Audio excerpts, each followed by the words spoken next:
Hello, everybody, and welcome back to more Wizards and Chickens, where we are continuing on in Keys from the Golden Vault. I am Matt. I will be the DM today, and we are starting Prisoner 13.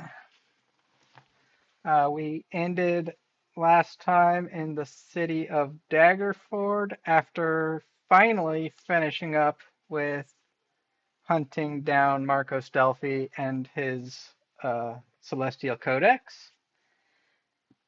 And you have returned to town to do some shopping, getting rid of whatever you may have found, and running into old friends inside of the city.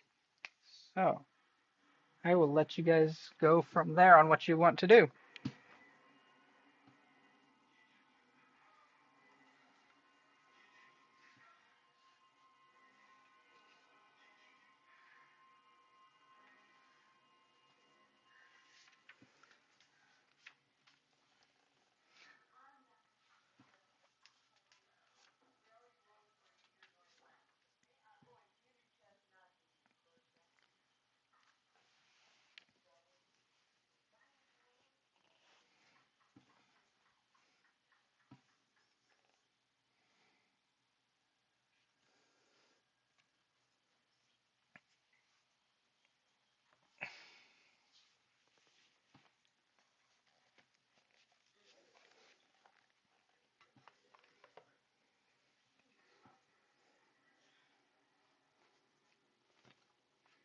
All right.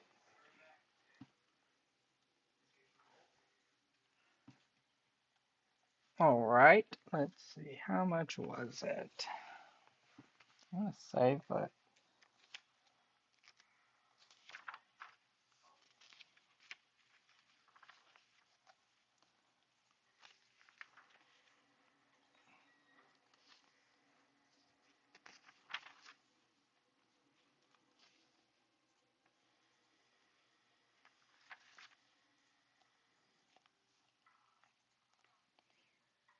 oh, yes, that is a nice set of dishes you've got there. Very high quality.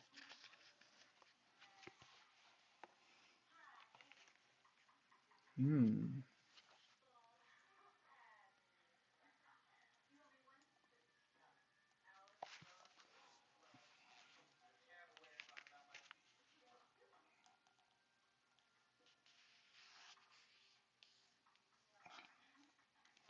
I'd say because the manor was just outside of the town, you would have returned into the city of Daggerford and can go about your own ways or stick together however you want to do it.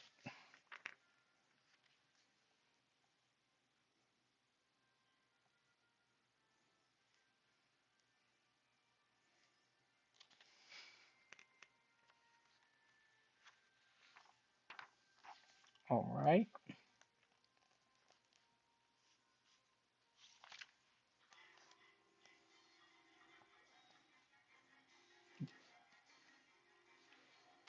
I'm looking for the set.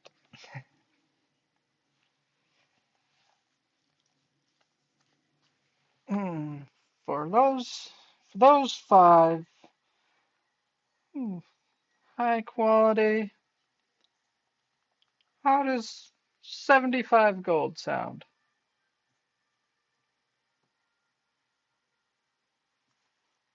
Total. I may be a shop, but I'm not made out of money.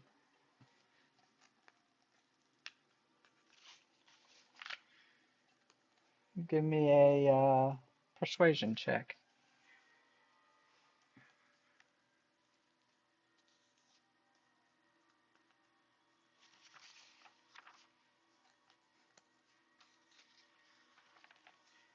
If you were selling a complete set, I could do 100, but since it's only part of the set, I can only do 75, my friend.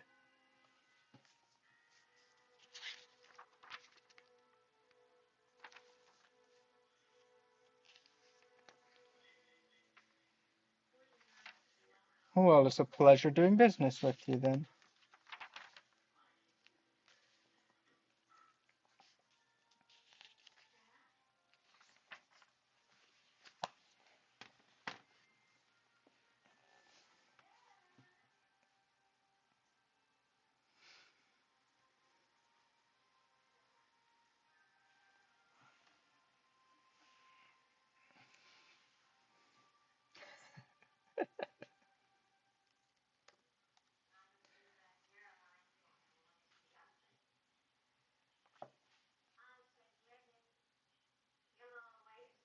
All right.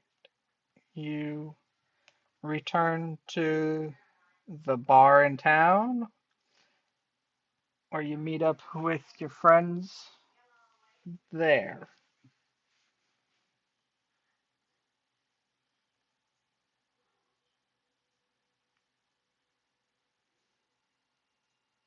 Yeah, he went straight there, I believe.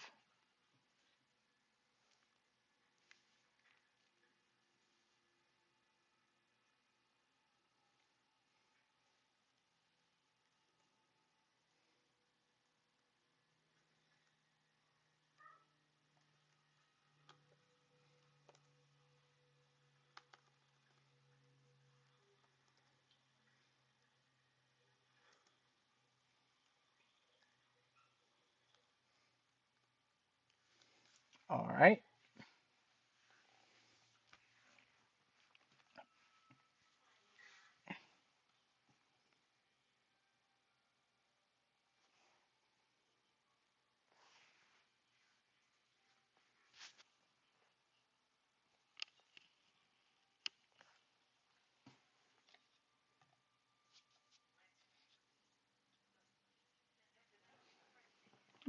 I would assume they are easy enough to spot in there.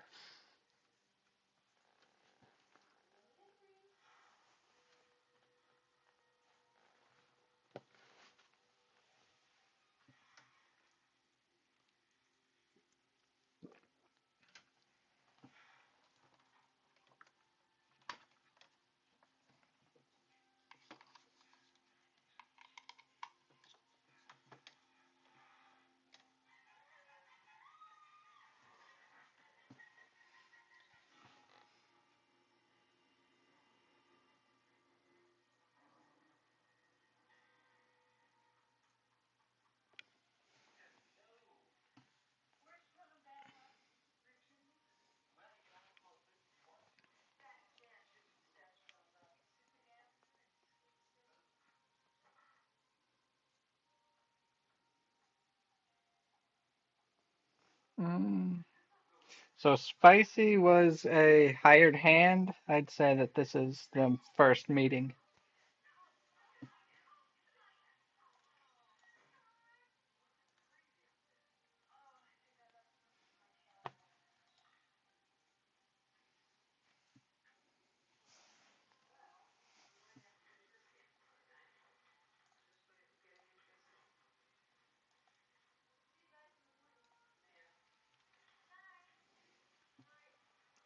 I think it would just be he was your reputation is what caused Peleg to recruit you.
while you guys are uh,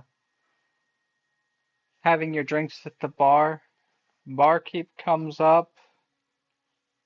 Oi, you there? Are you Drippings?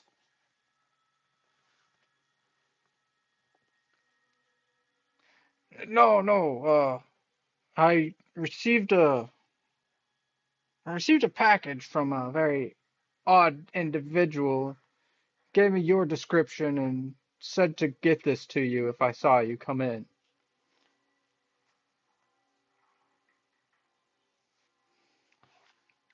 He hands you a single key. It looks like a large skeleton key, potentially to a cell.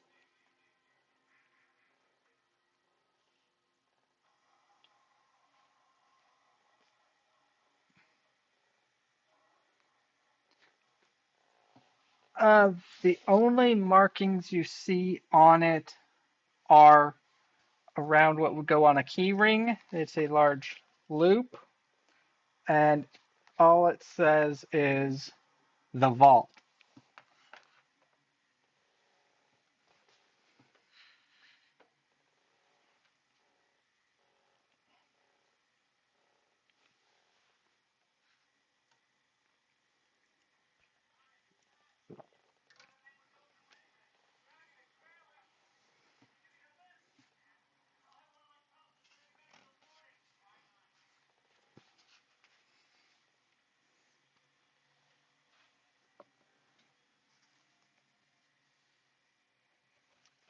The key slides in without resistance, and you are able to turn it.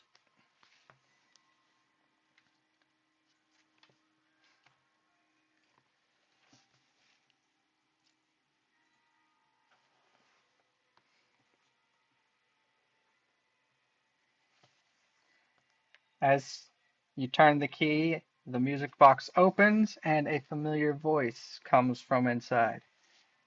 Greetings, operatives. We have discovered the location of a great dwarven treasure, but only a prisoner incarcerated within the prison Revel's End knows how to access the vault. This quest, should you choose to undertake it, requires you travel to the prison, infiltrate it, and learn how to access the treasure from the prisoner.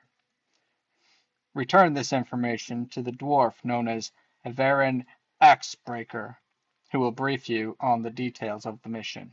Good luck, operatives.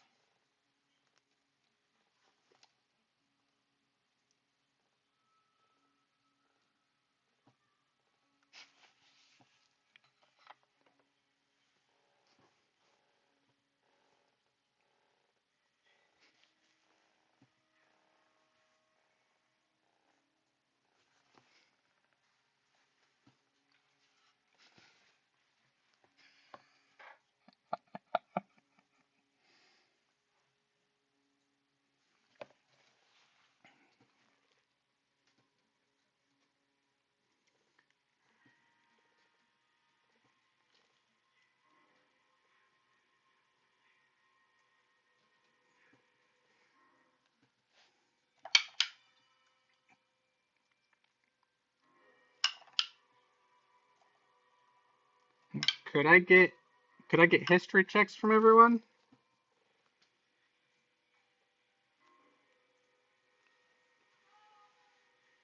Let's do it.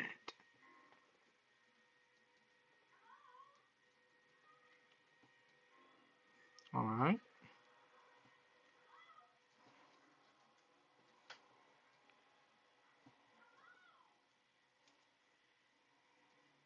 Nice.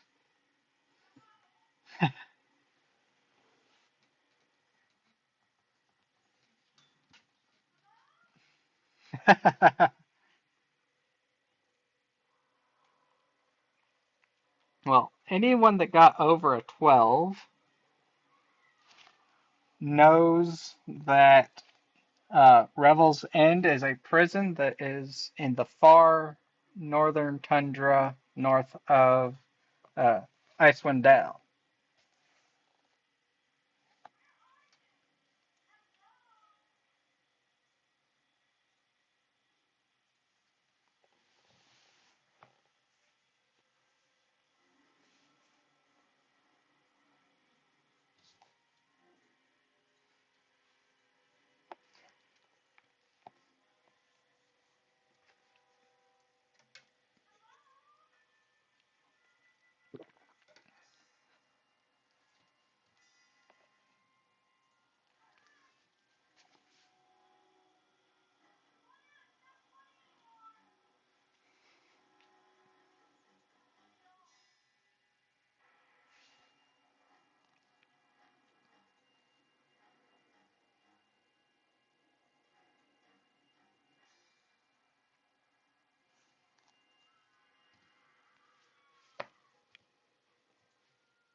know,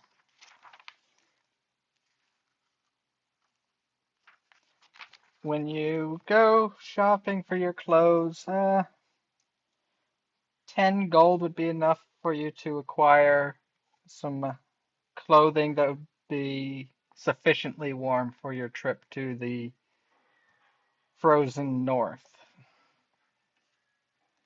or so they claim.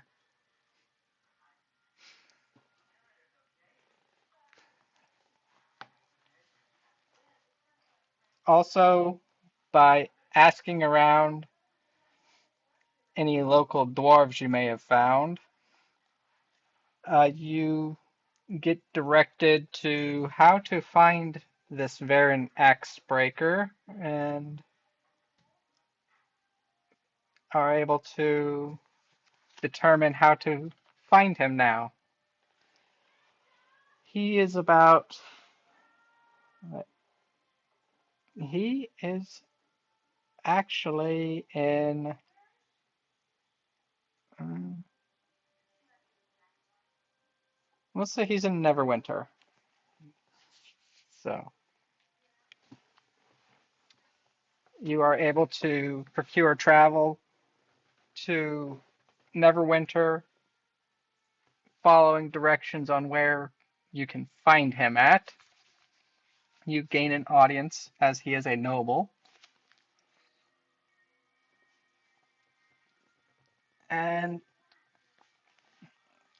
so, do you want to proceed to go have a nice conversation with him?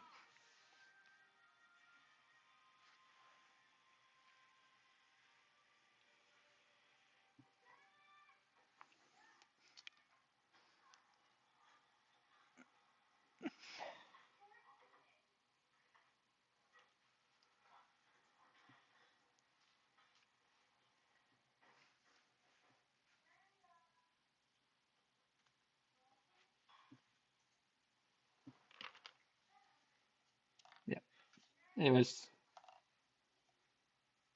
no.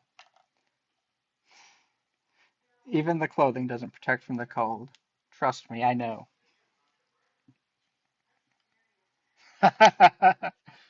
It was 10 gold to get the clothing to travel north.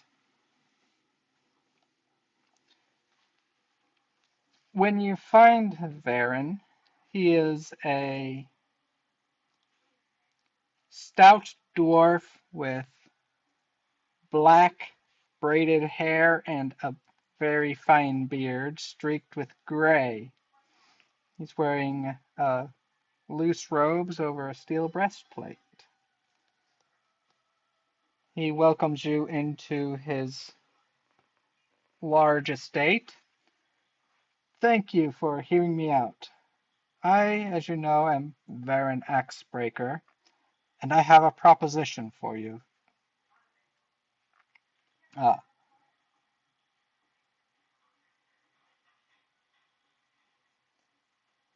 it's a long story of the axes.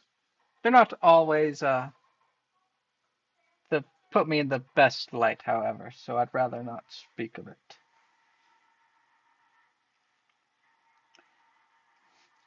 We found that there is a prisoner being held in Revel's End who knows the location and how to access a very large treasure of my family's. And I would like to hire you to travel to Revel's End and gain this information from her for me.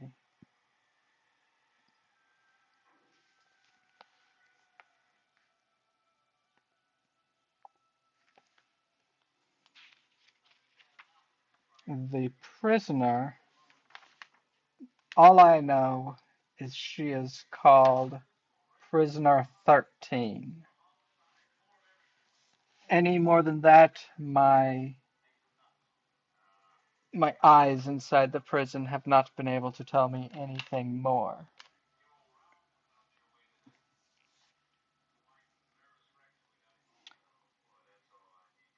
Well, I do have this map that my associates were able to procure for me, and it shows her location here in her cell location here, and he hands you a map of the prison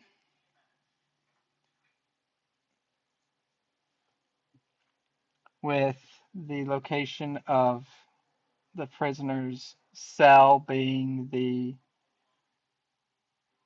at the 2 o'clock location around the prison.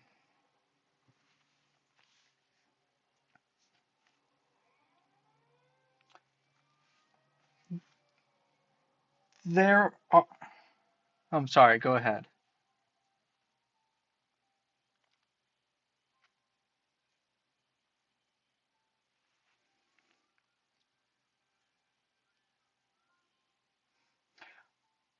I have the ability to get you in, but how you want to is entirely up to you.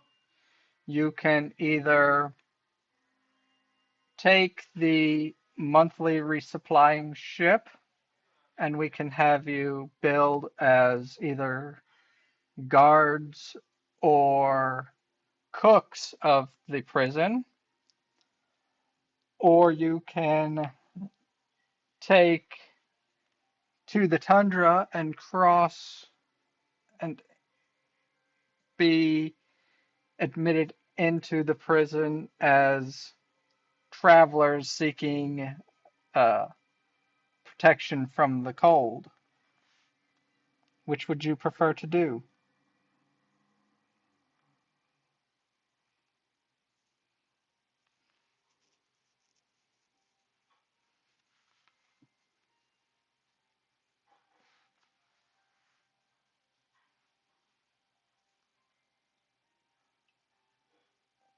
That, I would say, depends on what the information says. If she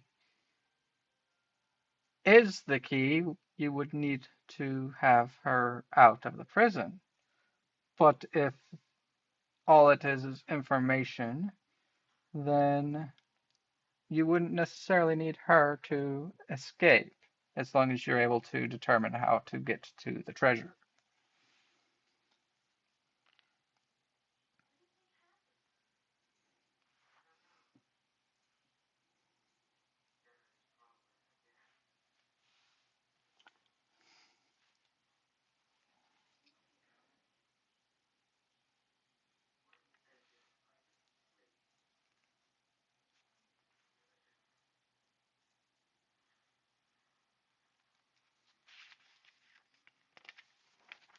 Well, you don't all need to be billed as the guards. You can have some as guards and some as cooks, or you can all be billed as guards if you prefer.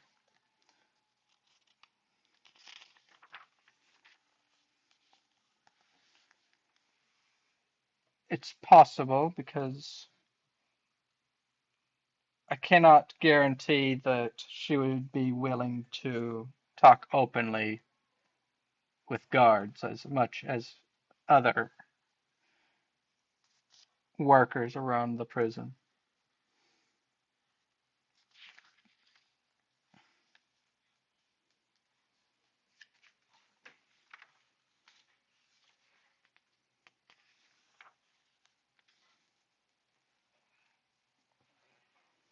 How big is Drippings?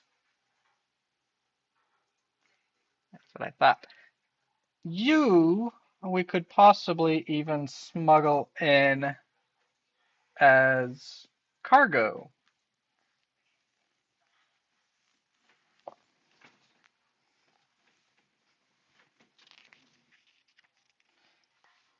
I mean, you could be hidden among the supplies and not be billed as a worker.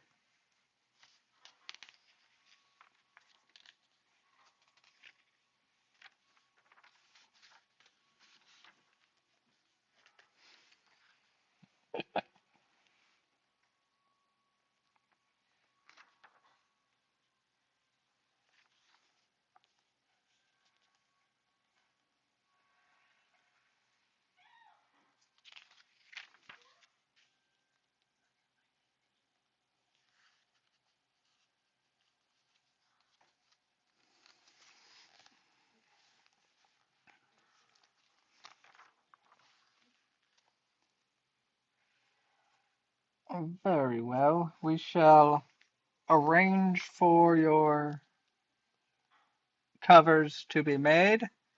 We shall procure the proper attire for your respective roles, and we shall have you on a ship to Icewind Dale within the week.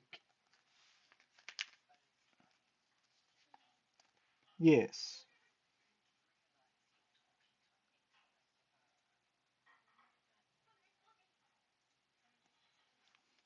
that will be taken care of for you.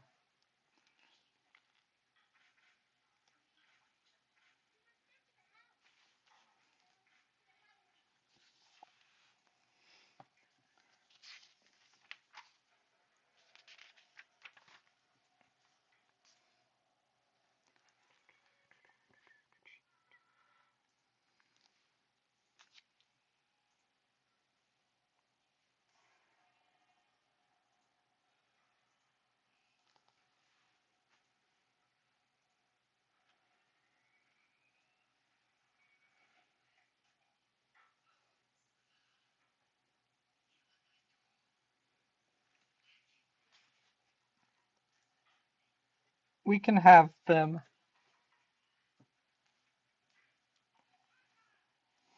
we can have them smuggled in with your small friend in the supplies.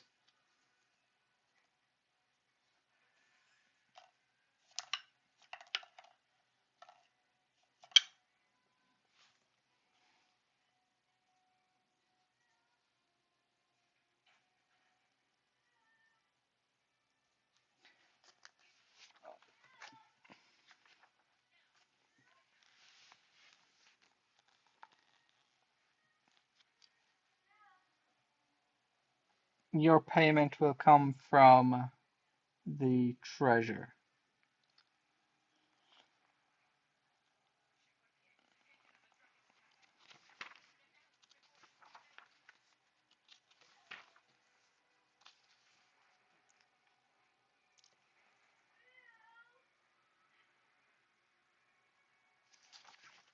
Let's see.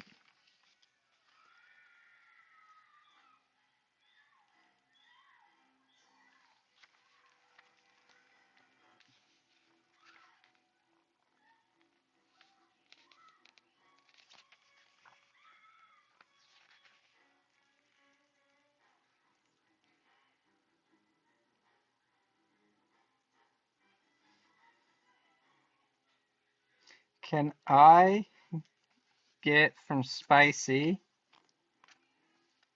a persuasion check?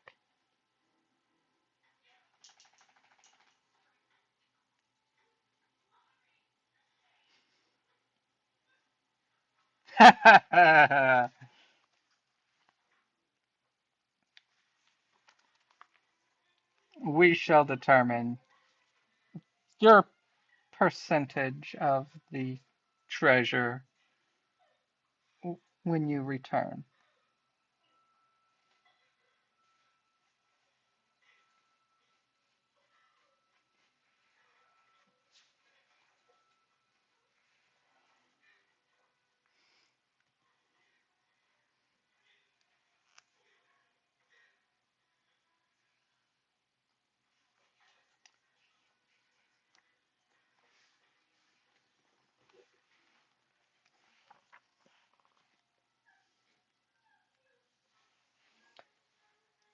As you will be listed as workers of the prison, you will receive a wage from Revel's End, paid by the Lord's Alliance.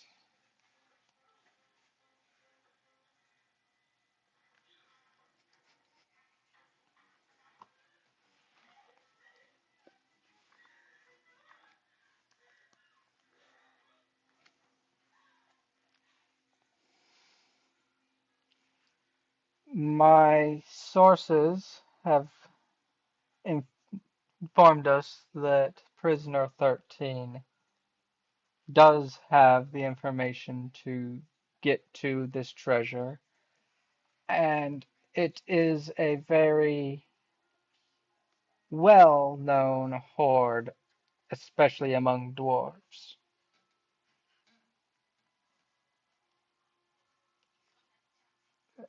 Vast amounts of gold and magical items acquired over centuries.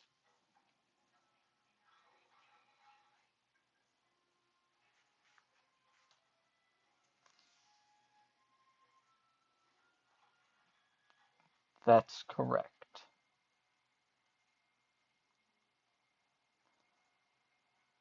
That depends on how effectively you are able to get the information needed.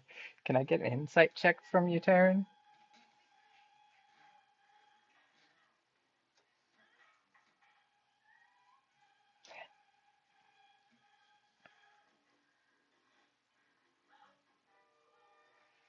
Anyone else can also give an insight check if you want.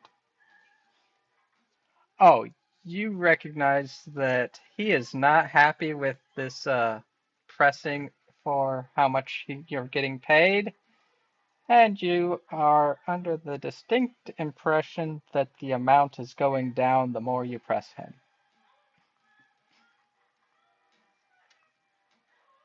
He is a very shrewd dwarf.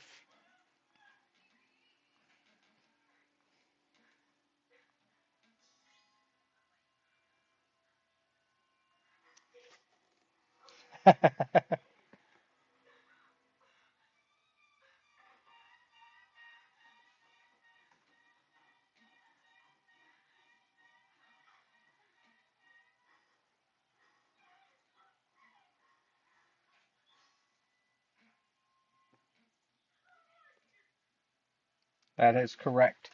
And he hands you a faceted sapphire the size of a small orange, waves his hand over the gem, and a glowing blue image of the map that he showed you is displayed, floating above the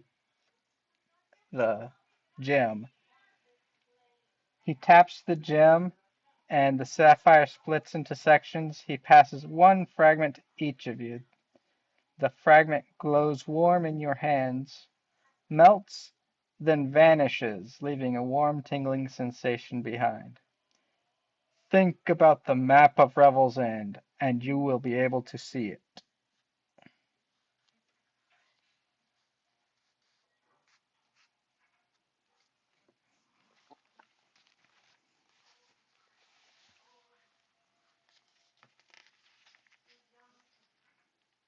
Yeah, as you sit there and think about it, the map shows very sharply in your mind's eye.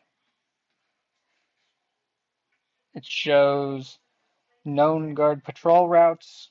It shows names for each room. It shows where the stables, the mess hall, and of the cells, the only one labeled is Prisoner 13's cell.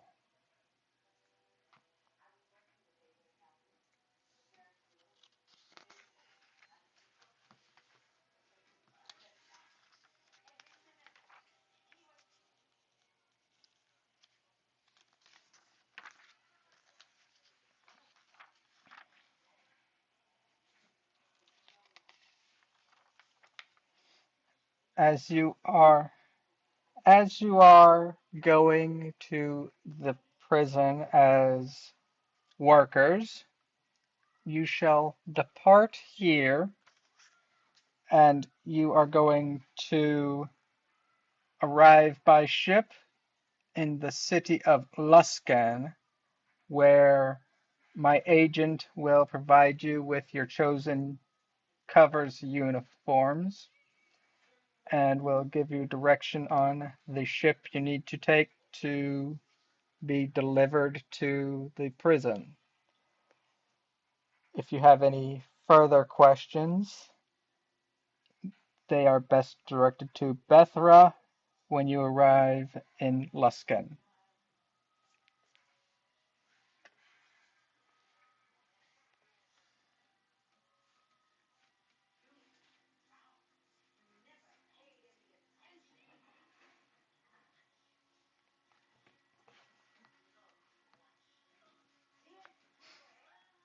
Well, that is fancy.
There are a great number of wonderful inns here in Neverwinter that would be more than happy to be accommodating for to you.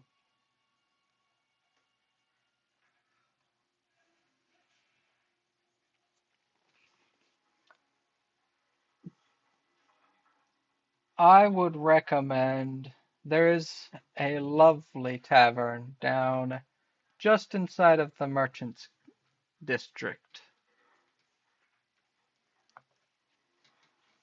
It's not too expensive, but it is definitely not a hole in the wall.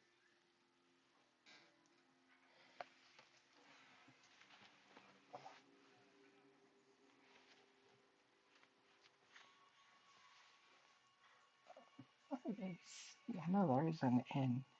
Let me pull up Neverwinter Inns real fast.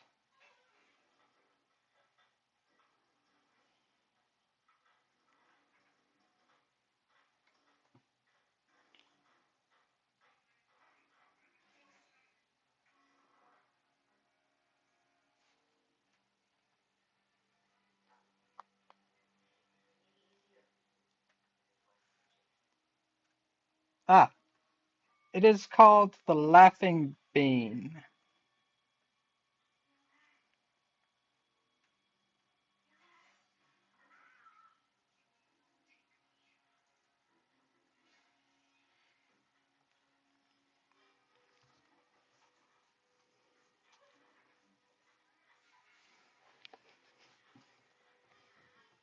Yeah, he gives you all the information on where to go.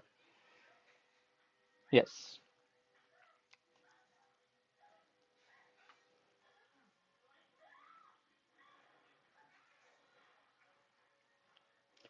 Well, I will say that Peleg will be quite disappointed by this because it is, while it is a tavern, it is not a bar type tavern. It unfortunately is a coffee shop.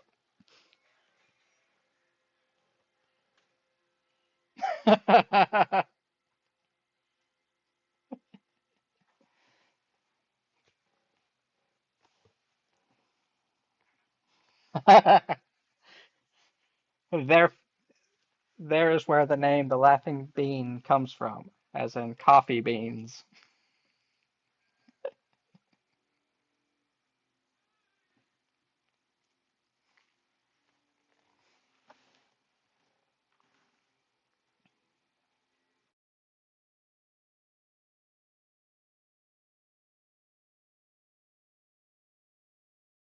You can while away your time here in Neverwinter shopping or just spending time? Is there anything in particular you would like to look for?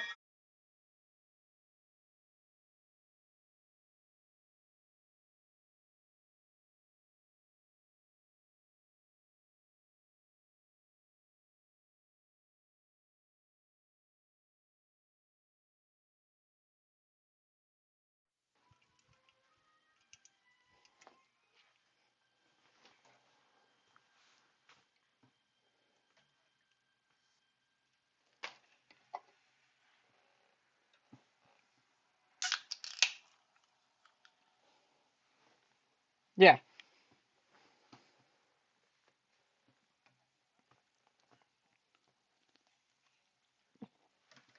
All right. So you're going.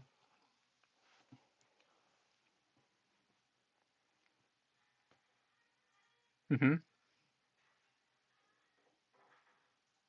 Yes, it is.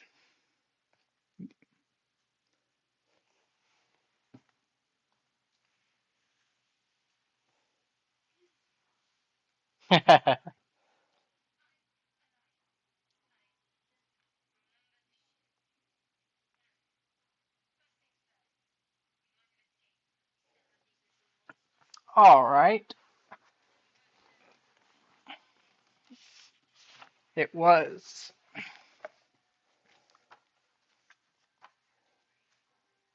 Yeah, because they were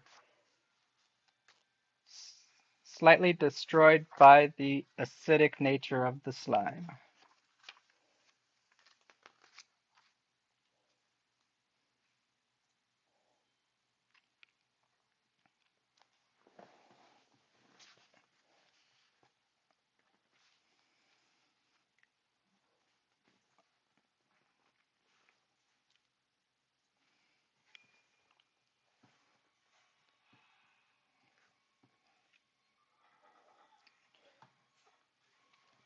You. Let's see.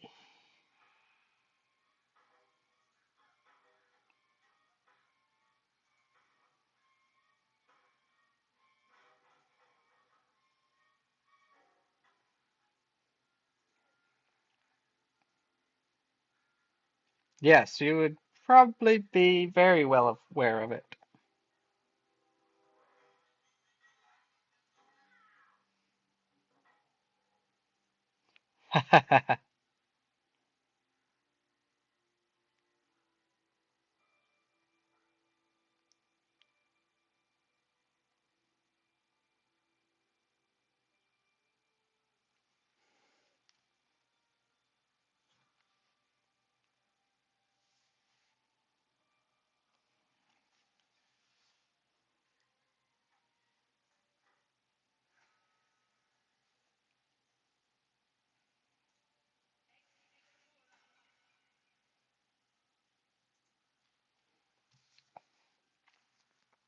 uh, while asking around to find where to go to improve your arms, you are directed to the Shining Knight Arms and Armor. This is in the City Core District, southwest of the House of Knowledge.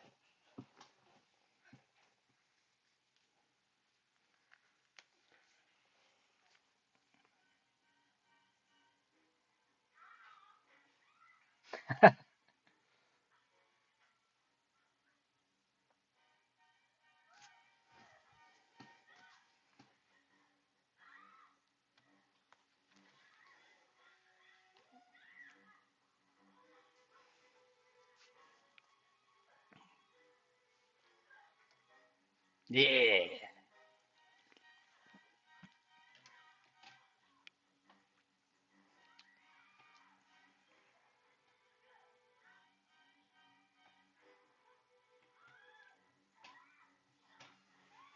that is right.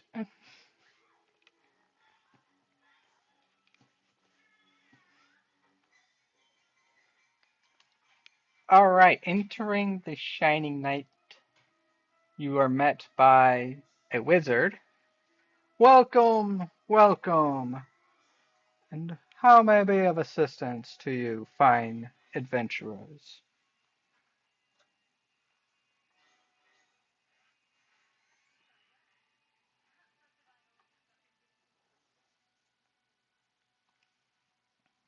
Yeah, you echoed there.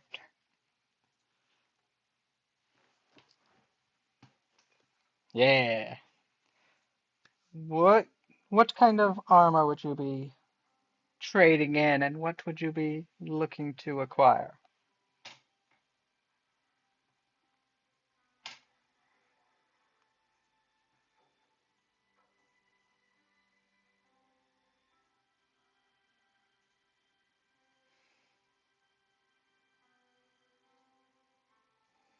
Hmm.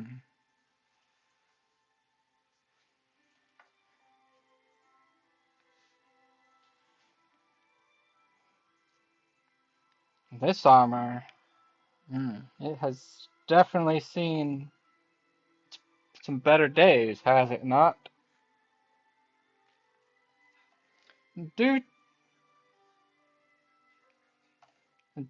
due to the condition of this armor and the work it will take to get it back to a condition I can sell it in, the most I could give you is 25 gold.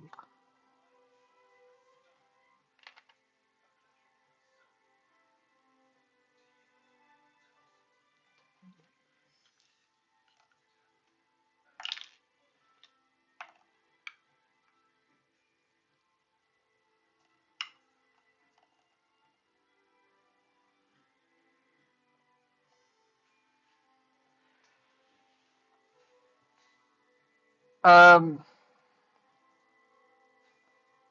it would, well, so here's how I do my pricing for selling to the stores is I go I go 50% of what the player's handbook says, which brings it to 37. And then since it's damaged, he cut a good chunk off of that.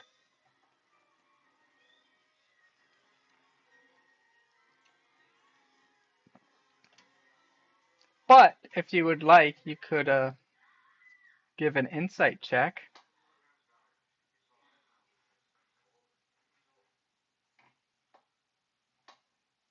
Yeah, there's not much he can do with this armor.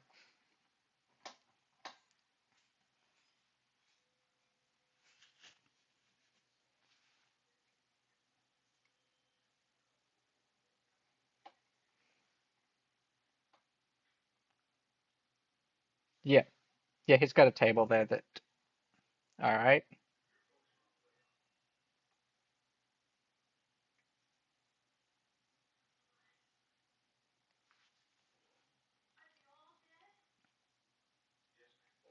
Uh, with between the trade in,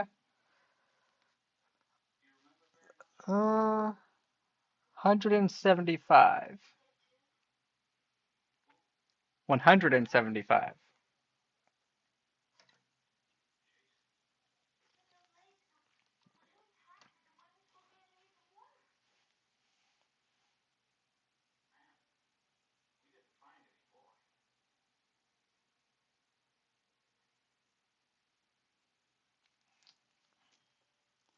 A single golden plate, huh? You're talking the saucer from the tea set?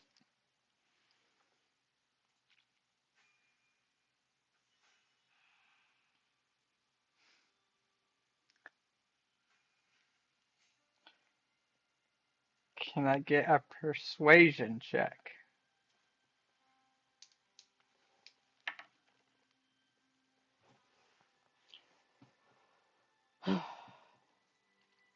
How about this? If we go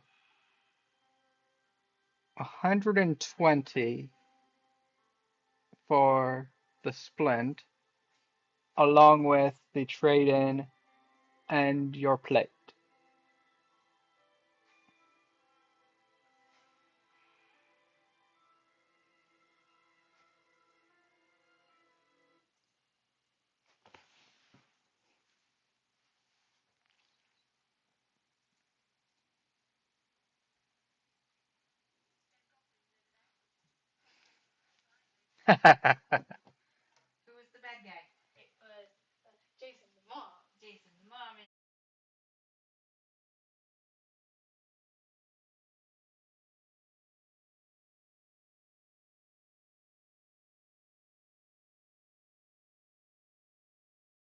Sorry, I was distracted. My son finished watching. All right, go ahead.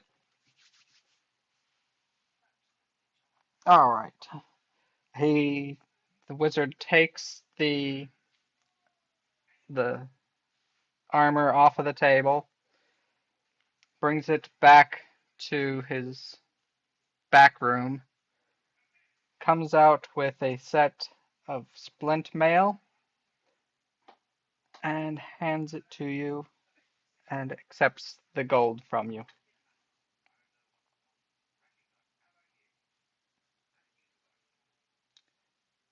And then you see, let me get a perception check.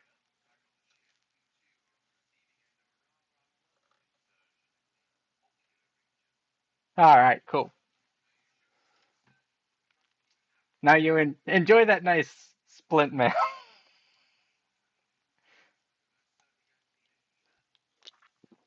Oh, no, no, no, no, no, no.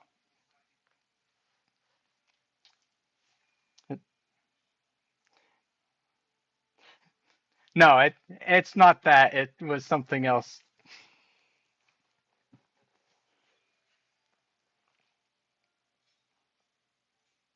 Oh, probably.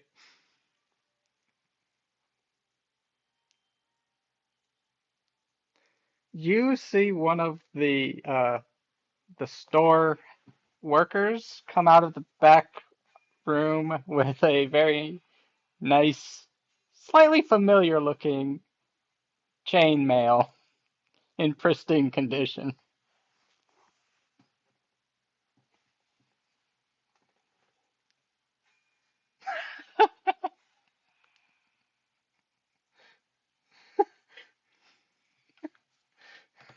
Mages, what can I say?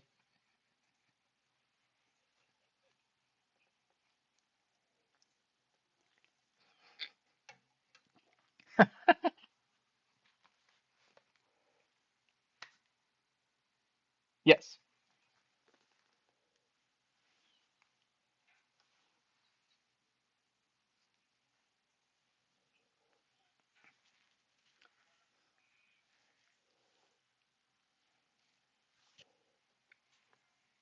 No, you did not.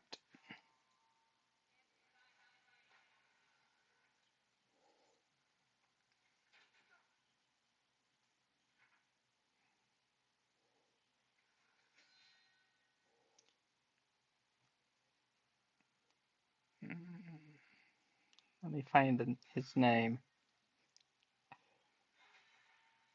Oh, it's not listed as having a name in here.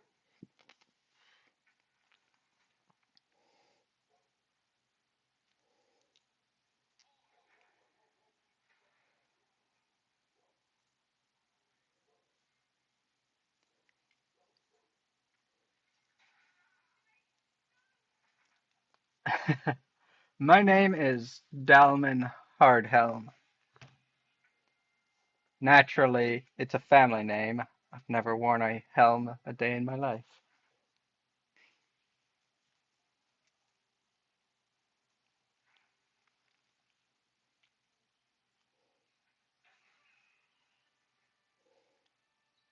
Uh, some of both. I've been known to enchant armors and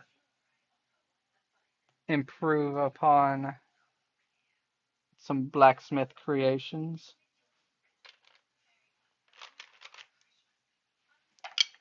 He, I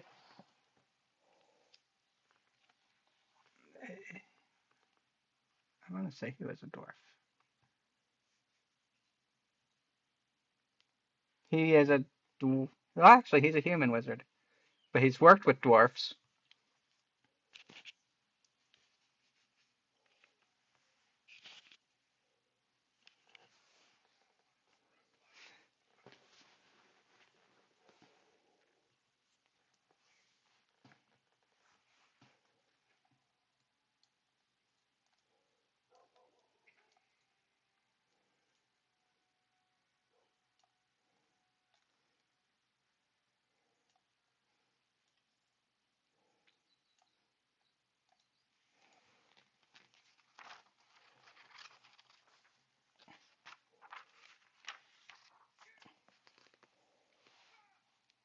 For these two short swords,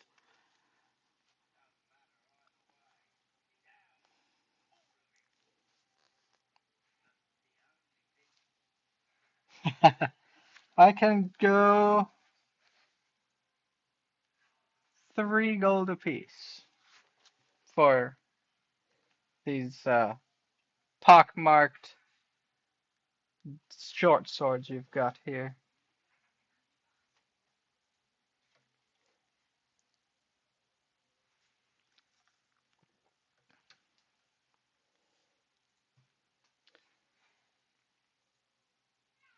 I give a,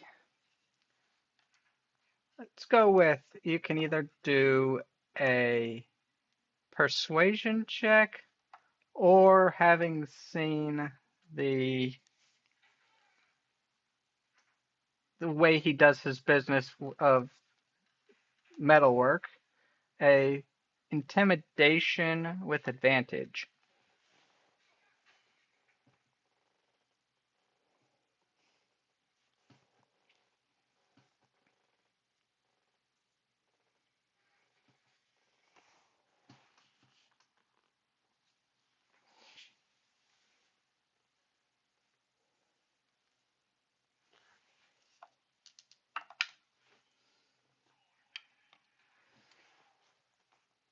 How do you attempt to intimidate him?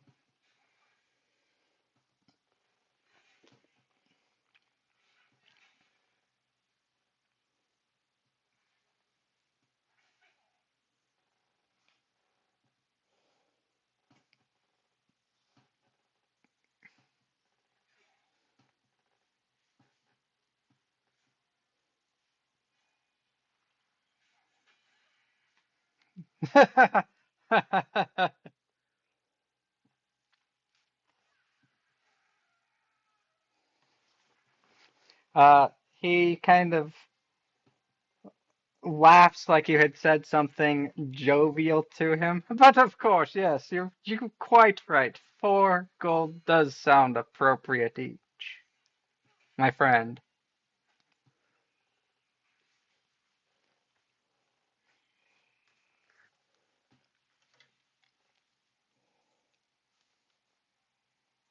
Uh,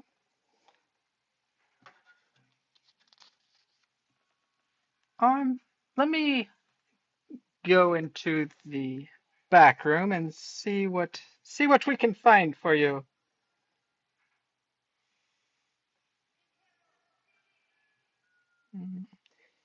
He goes into the back. Let me find a good price for you on something really fast.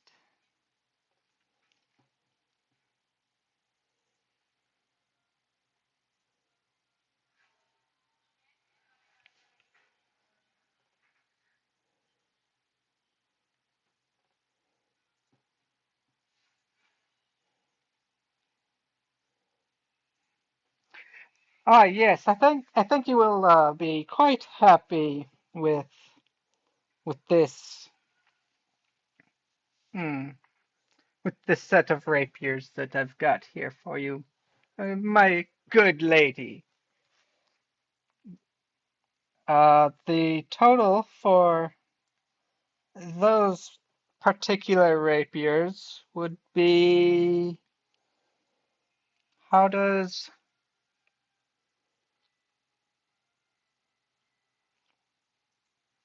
100 gold sound, and you will be very pleased with your weapons.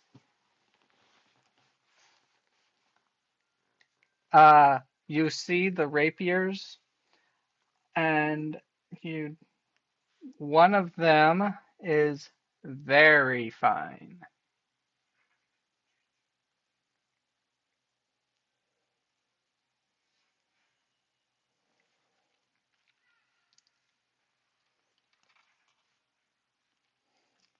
So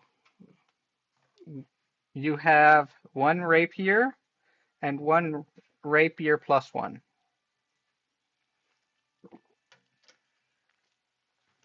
I rolled a natural one on his counter roll to your intimidation.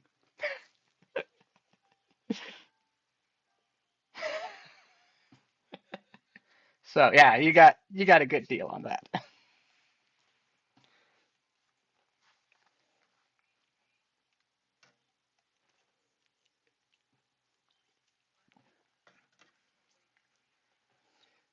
But of course, why thank you, my friends. Is there anything else I can acquire for you?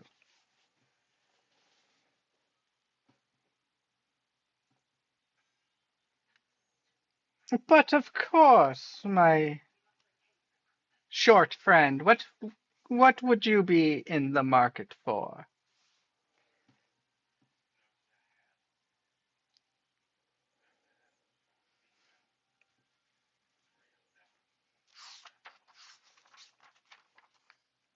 Ah, yes. Well, how about I'll take your leather and 40 gold. How does that sound?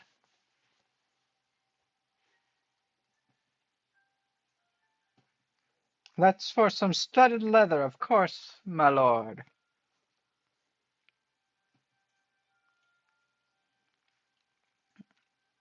And he waves for an assistant to bring some studded leather out for you.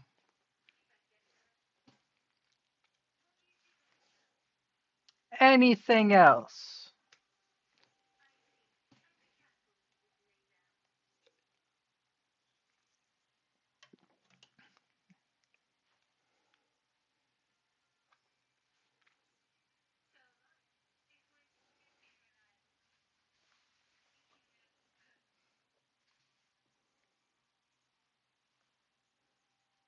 Well, it's been a pleasure to serve you. Always remember the Shining Knight arms and armors, here for your adventuring needs.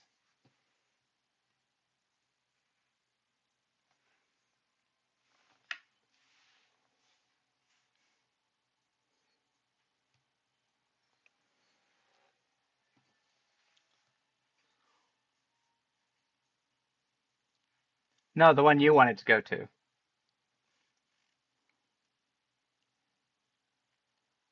You, yes, you wanted the Driftwood Tavern.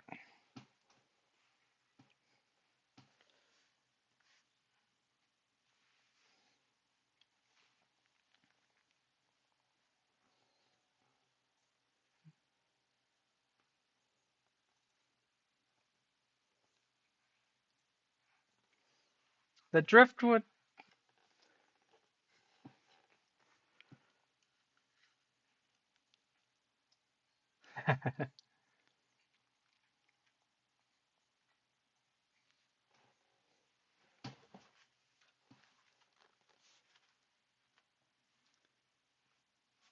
the Driftwood Tavern is a fine inn in the Black Lake district that is inside of a partially collapsed tower. Inside is decorated with various curios, salvage, and relics from across Neverwinter from before the devastation. An old statue from a beloved fountain stood in the corner. Planter boxes of wine cellars were mounted around the walls and filled with flowers. There are ornate doors taken from Revel, doubling as fine tables.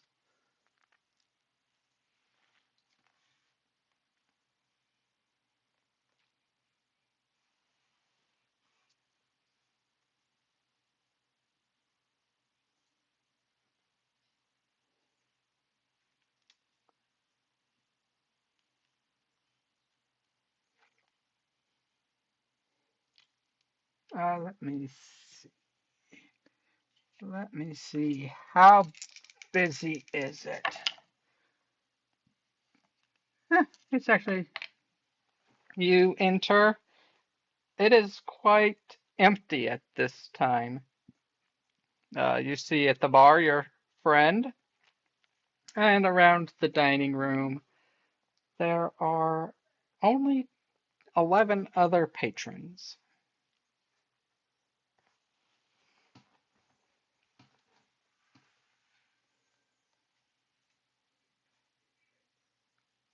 Ooh.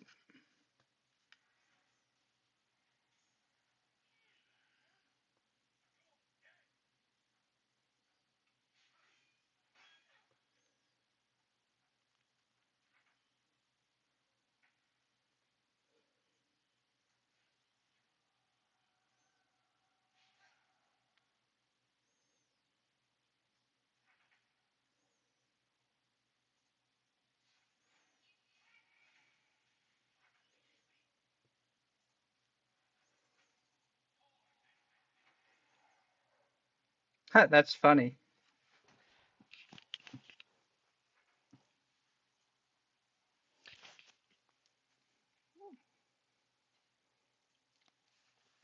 The barkeep is also the owner, uh, Madame Rosine.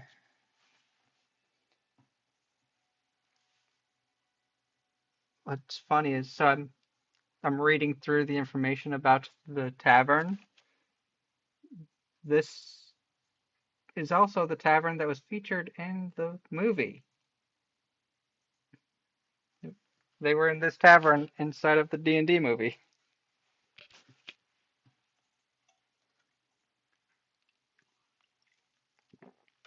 This is a very high-end tavern, which is probably why you were not recommended this one. You do see the prices of the drinks are quite higher than you're used to.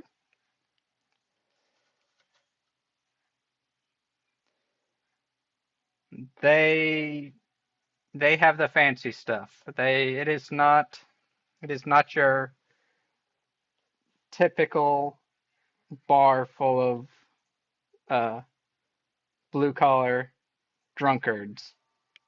This is definitely your white collar bar.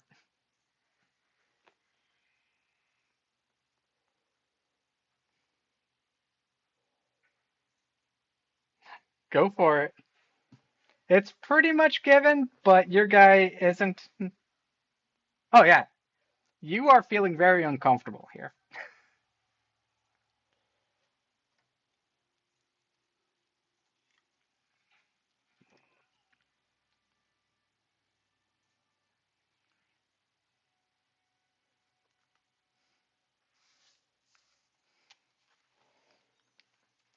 So, what kind of questions did you have for our fine barkeep?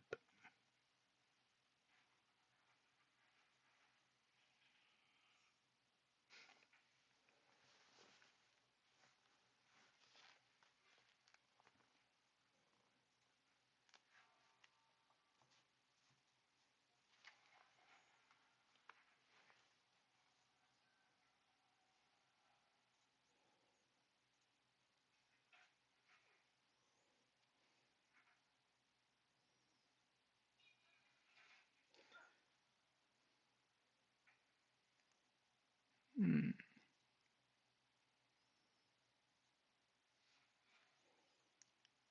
let's see. Yeah,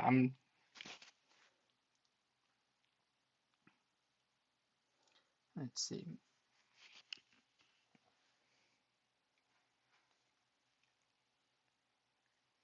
Yeah, I'm looking to see if anywhere would be a good place for that. Uh,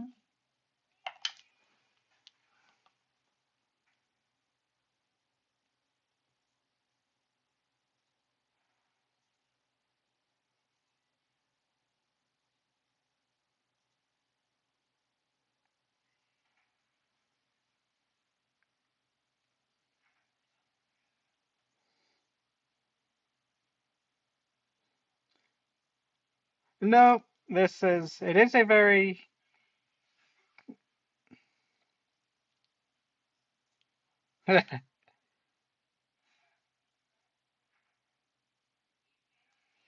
you probably were working off of old information.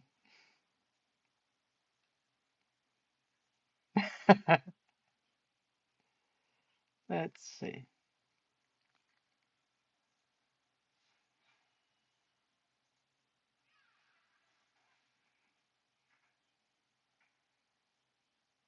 Okay.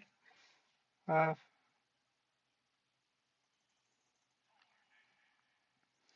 well, since I know you were probably anticipating spicy to be like a two $2 drafts, for the four of you, a round would be 20 gold.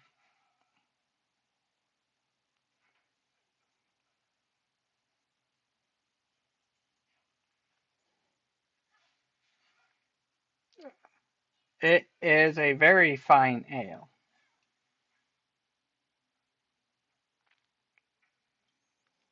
You you are getting hipster IPAs, essentially.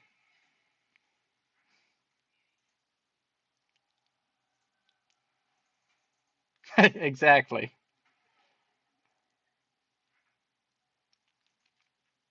If you're looking if you're looking for organized fights, could probably find some in the sewers.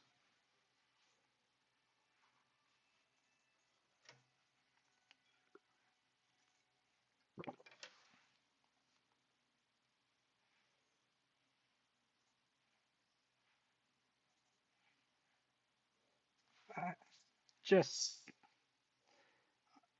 well, the name you picked does look like it would be that kind of thing. I just saw which one you were talking about.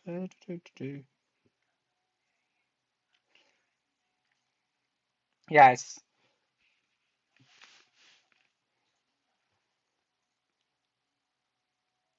Um,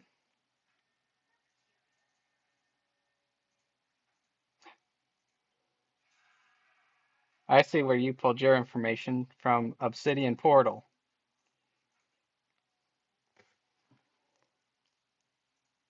Uh,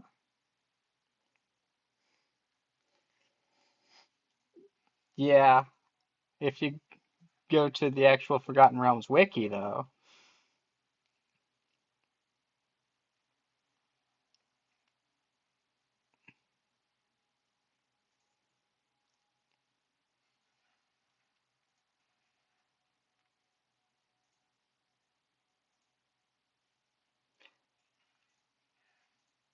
because had you hadn't even gone to the bean, right?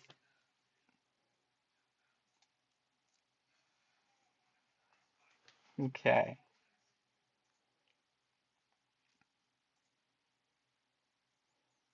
Yeah, you went and got your armor straight from his house.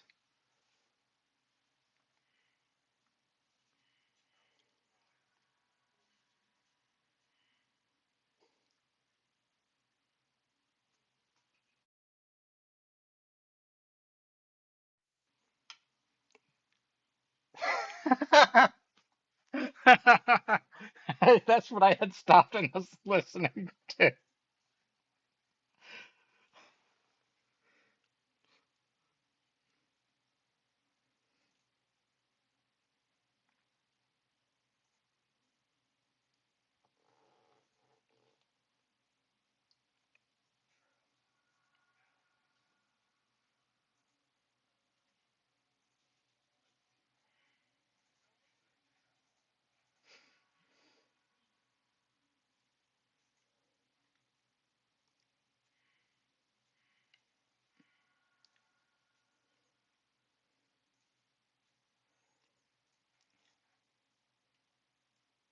Are you?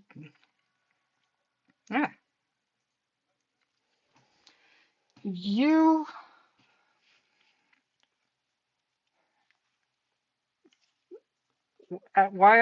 while talking to the barkeep, you she tells you that the Shining Serpent Inn is probably more your flavor, located in the Beggar's Nest district.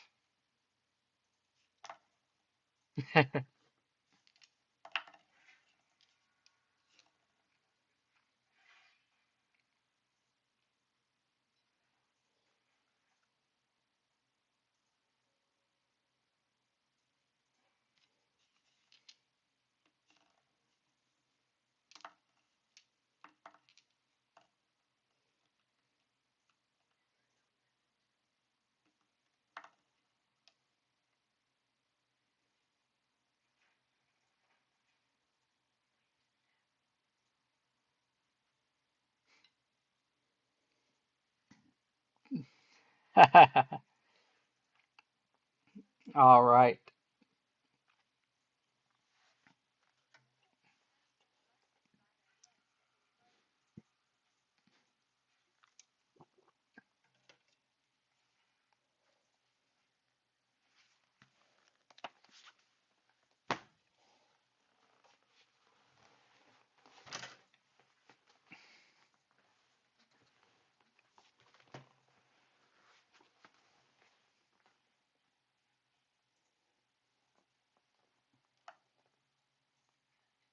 Fashioned as his leg.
But yes, you could find your uh, boxing rings down in the sewer.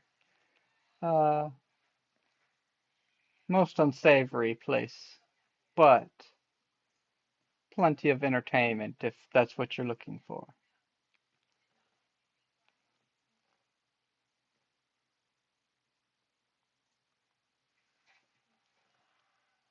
All right.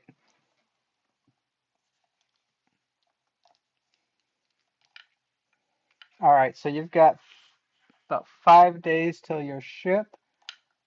Are you going to do that pretty much every day?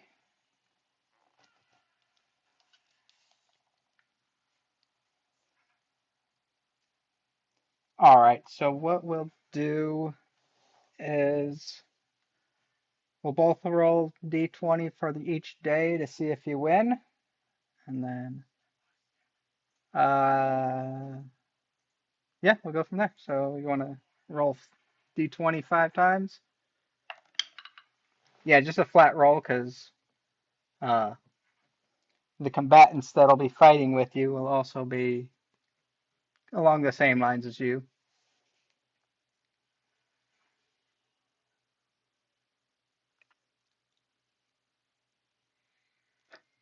Yeah, you can if you want to.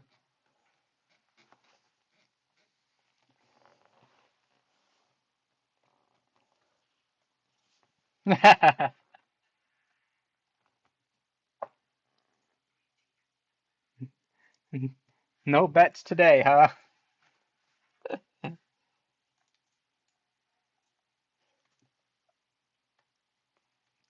All right. All right, what you got for your first one?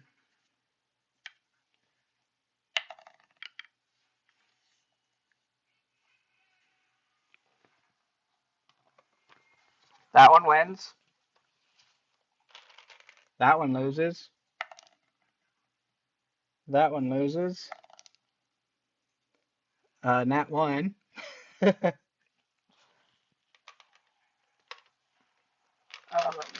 let me so I got an 11, then a 10, then an 18, then a nat 1, and a 9. So you lost 1.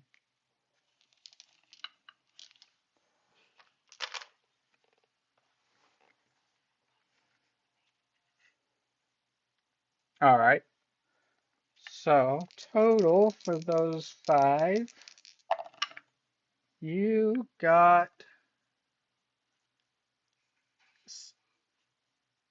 54 total winnings for your fights, and you went 10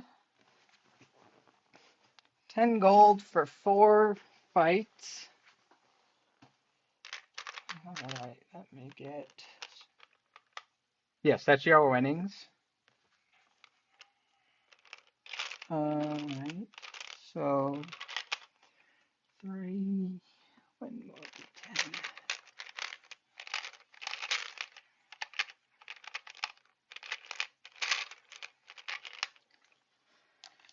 So you'll take your. Wow.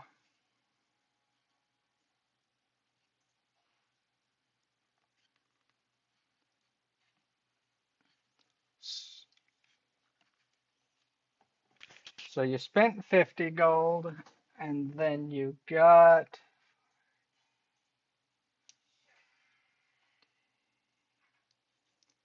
It's like you got 59 gold in winnings.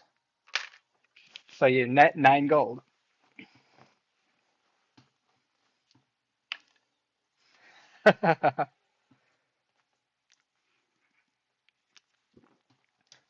All right, anything else you guys would like to do over the course of the 5 days?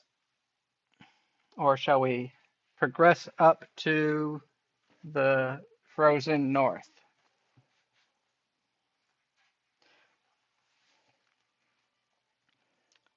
You take your next leg of the journey on ship up to Luskin, where you are met by Bethra, who is a dwarf.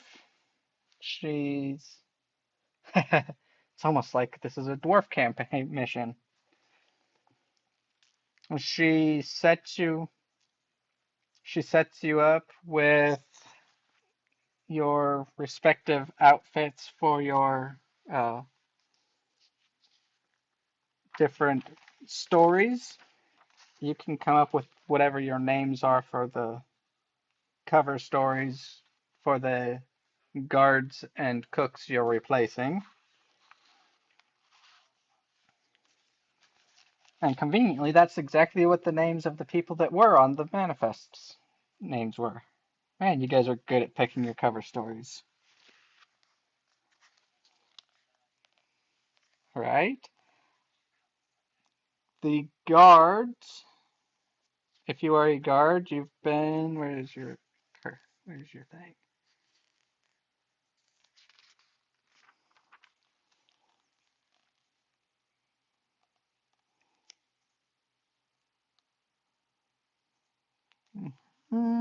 Oh no, it said what you guys be wearing.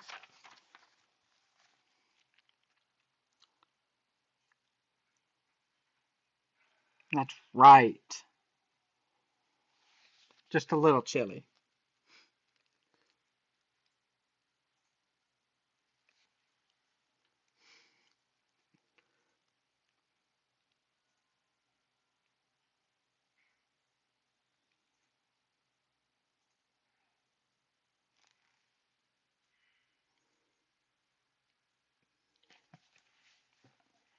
Uh, she helps you get taking the place of guards and cooks. There are a total, you included, 25 guards and 6 cooks on the Jolly Pelican on its way to Revel's End. This will take 3 days of travel on the ship to arrive at the prison. As you approach, you see perched on the high cliff overlooking the sea of moving ice is a bleak stone fortress carved from a gigantic blade-shaped rock. A central tower looms above the rest of the fortress, and light leaks from its arrow slits.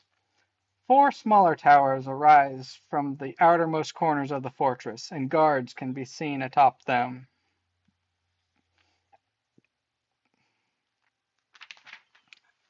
So,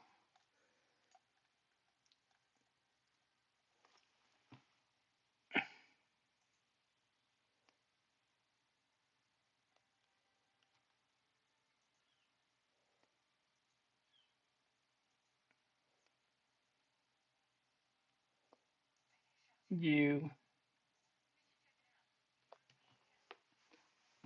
Oh, wait, no. Peleg. No. Drippings. Which one is your mini?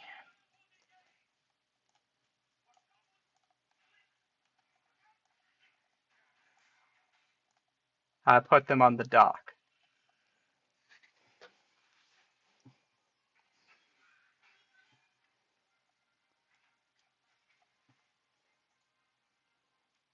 Yep.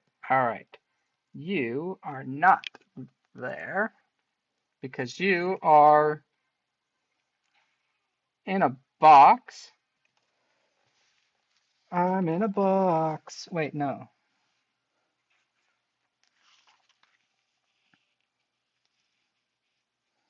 Yep. Mr. Box, you.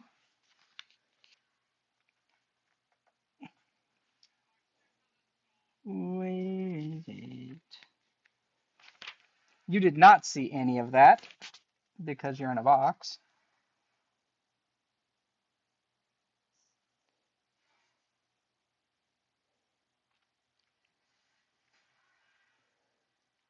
All right.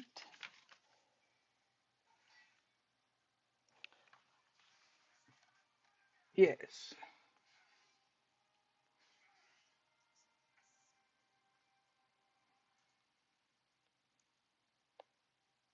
Um, However you want to, but it will work. However you want to try. Okay.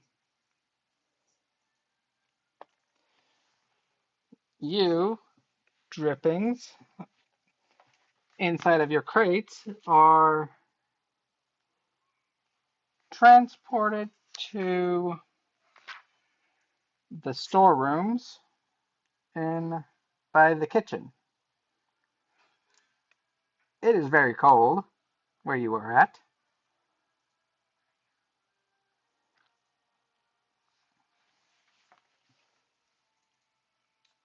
If you see where, oh, there. Yep, you are in the small room off to the side. Yes.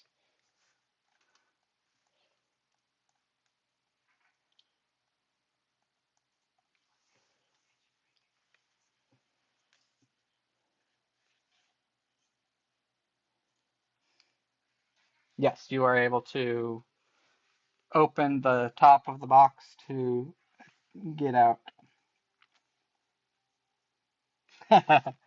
No, they had made sure to put this side up and it's pointing to the left. I mean, the rest of you, who is a cook and who is a guard? Mm,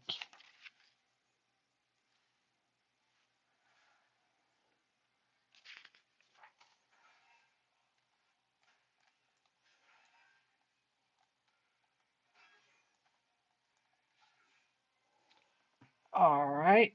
So spicy, you. This one, right? Not the wood. Yeah, that's which one I tried to grab.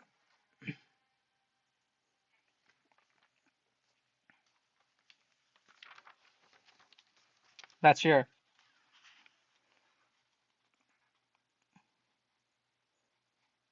And you're going to 19, which, okay. You are brought to the barracks, which is inside of the second floor of the central tower. And the other two of you are going to be cooks.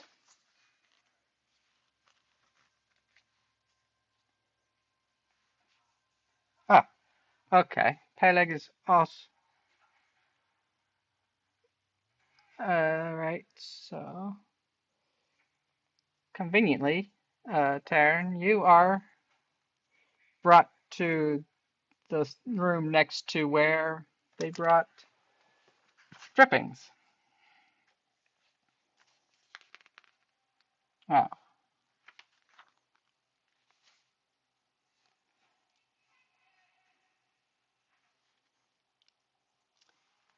no, Taryn is next to drippings over there in the storeroom.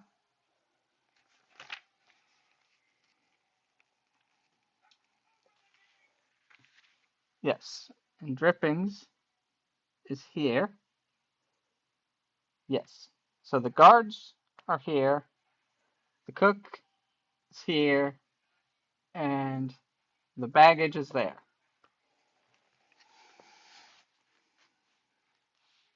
Yes. All right, we will start with the cook.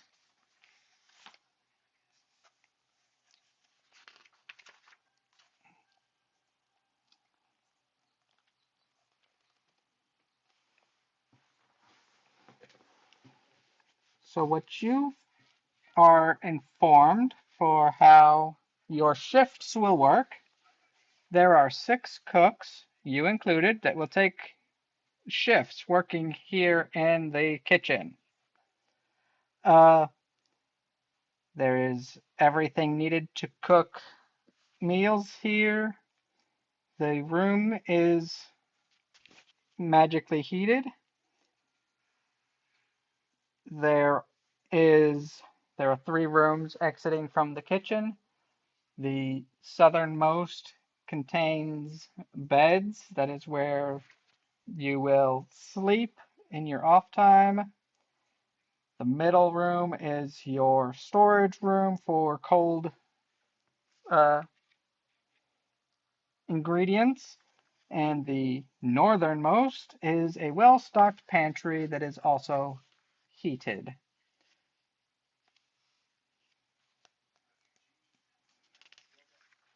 He is in the cold storage. He is a slab of meat.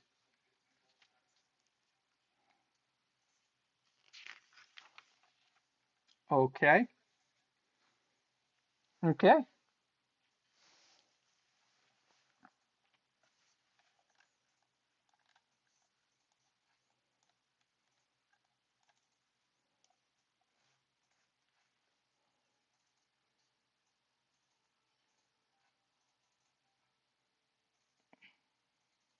Opening the door.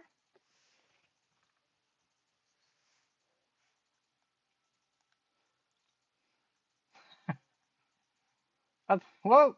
Taryn's flying around.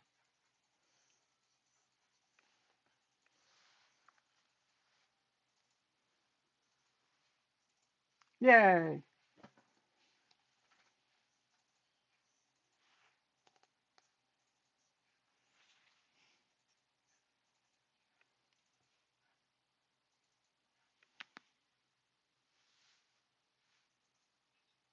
And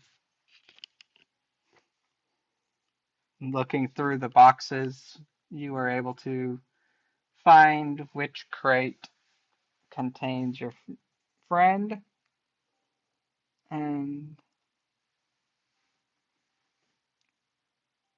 able to, with some work, pry open the top and free him from his nightmare.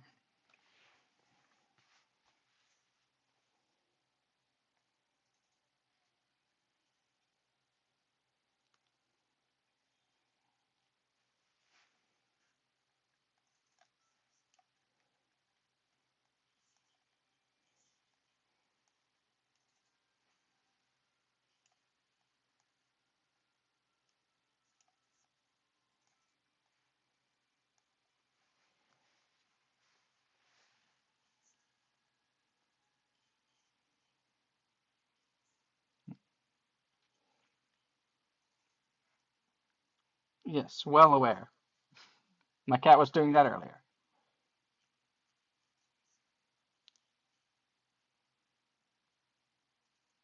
All right. Doesn't take much. You are able to warm him from. Yes, you are no longer nearly hypothermic.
You can find some.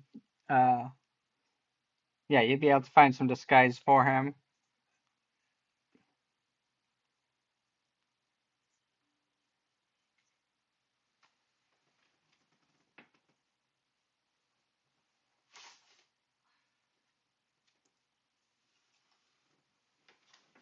All right, so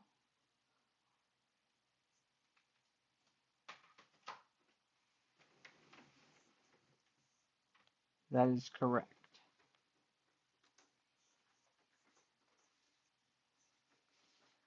Yeah.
I do not know.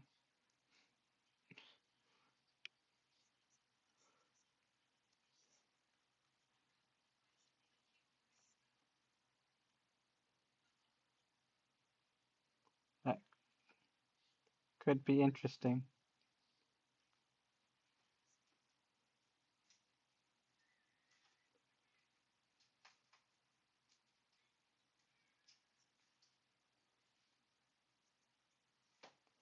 Yeah, I realized I forgot to populate things, so I went ahead and did that.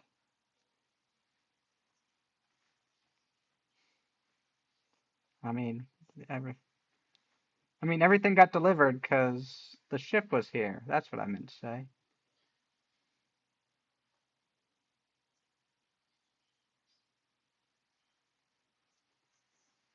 Yes.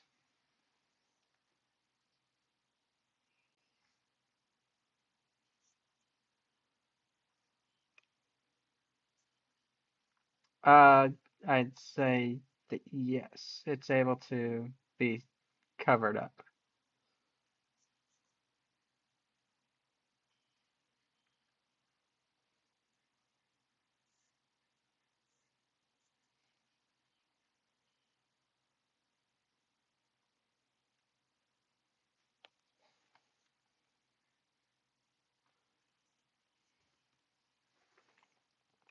Okay.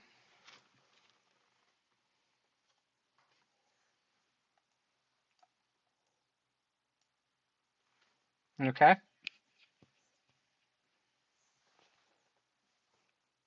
Mm-hmm. All right.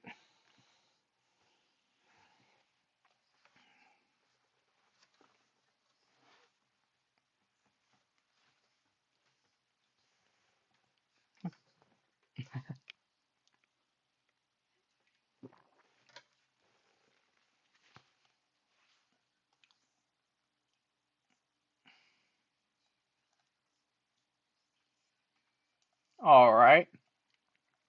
Well, let's go ahead and jump over to the barracks.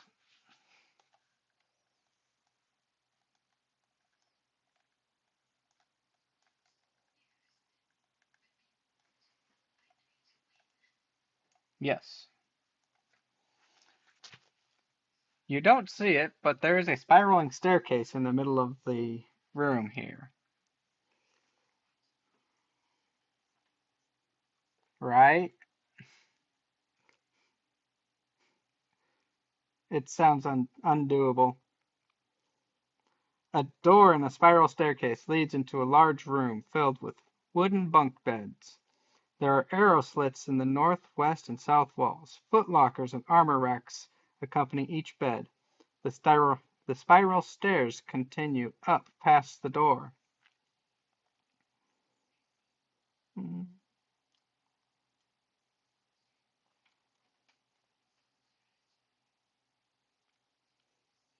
It is empty.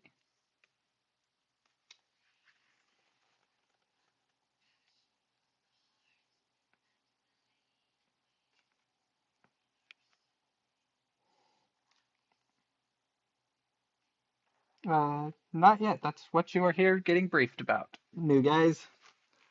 Uh, if you look out through the arrow slits, you find that you are 100 feet above the prison. You knew there were a lot of steps coming up. You didn't know it was that many, though.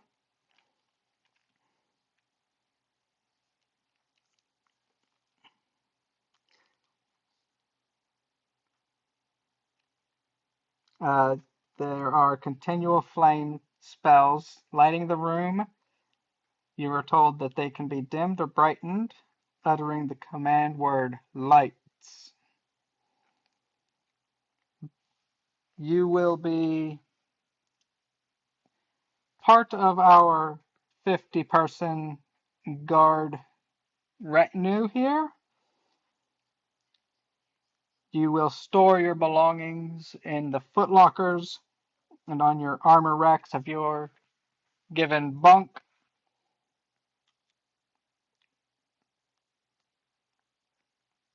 You will find a shift roster listed here in the guard room. For now, the two of you will be on patrol duties. You shall not currently be put into a tower.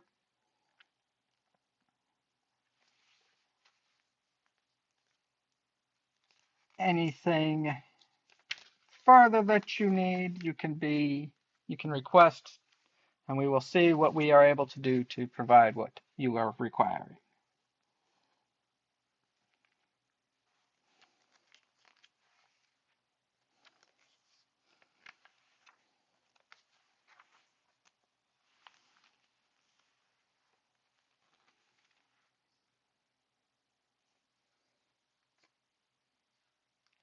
For the first week, you will be partnered up with veteran guards, but after you are finished learning your routines around the prison, you can request new partners for your patrols.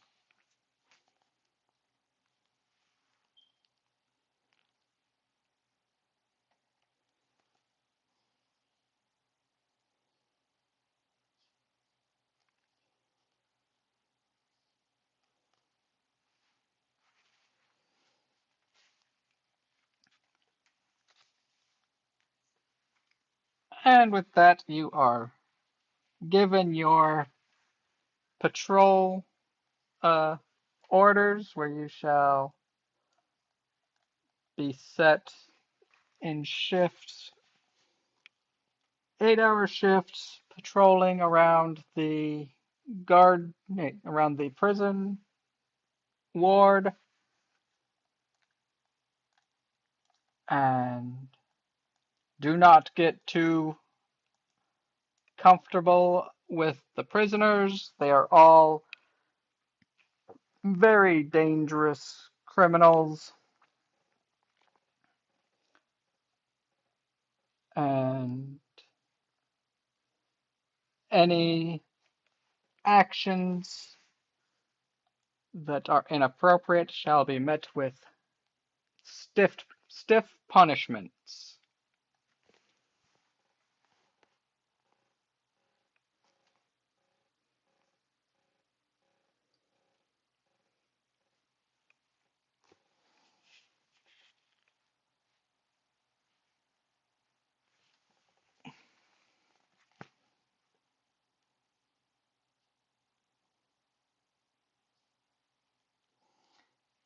And you are told when to report to your first shift, which shall be, you are told to report to the guard room on the north side of the prison, over here.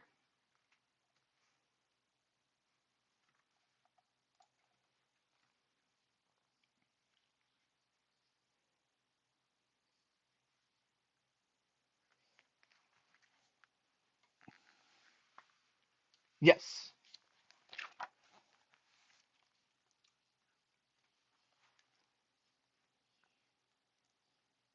And inside of this room is a table with 4 chairs and a cabinet holding whetstones and other simple supplies for repairing armor and weapons.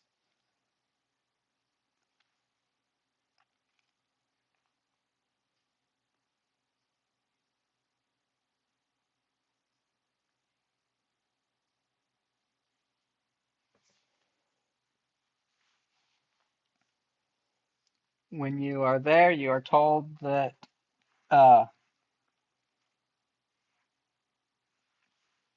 there are every 10 minutes they will go on patrol around the prison area. Each patrol route takes 4 minutes to complete.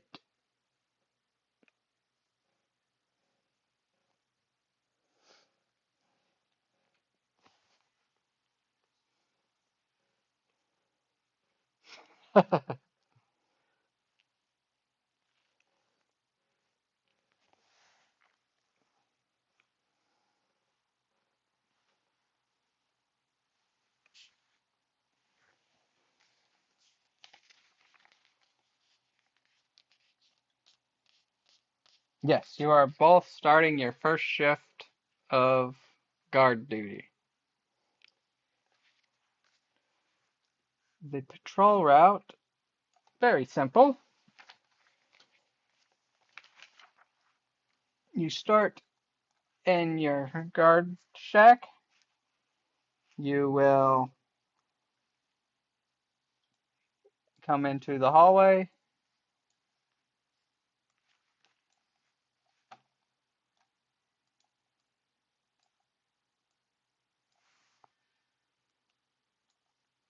Just hold the mouse.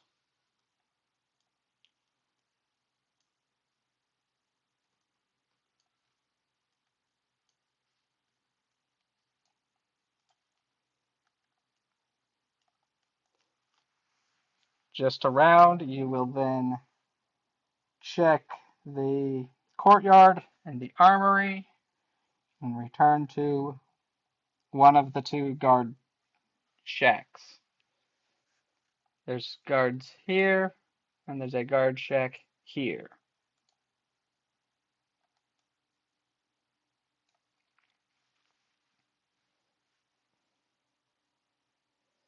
Under no circumstances are you allowed to cavort with any of the prisoners during your guard rounds.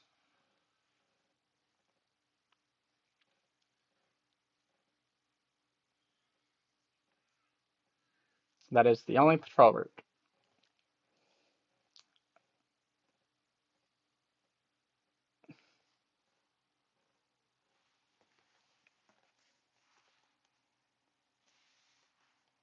It is. The barracks are second floor of this inner hexagon.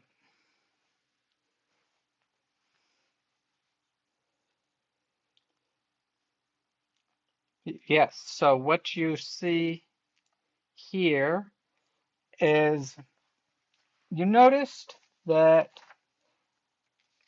everywhere you've been has been well lit through the same spells that are lighting the barracks upstairs, with the exception of the prison cells. The prison cells are pitch black, and you cannot see into any of them.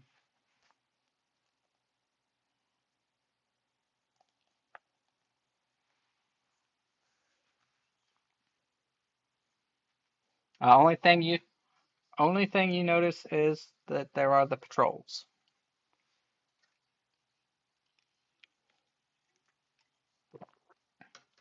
Yes.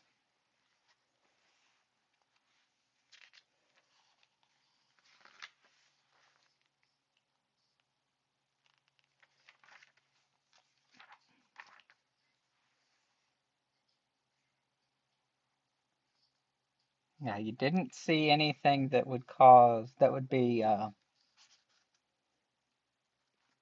obvious how they are monitoring, aside from the patrol routes.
Okay.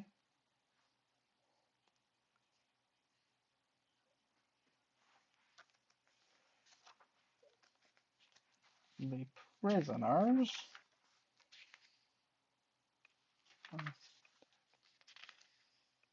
Let's see. What would you see throughout the week with your prisoners?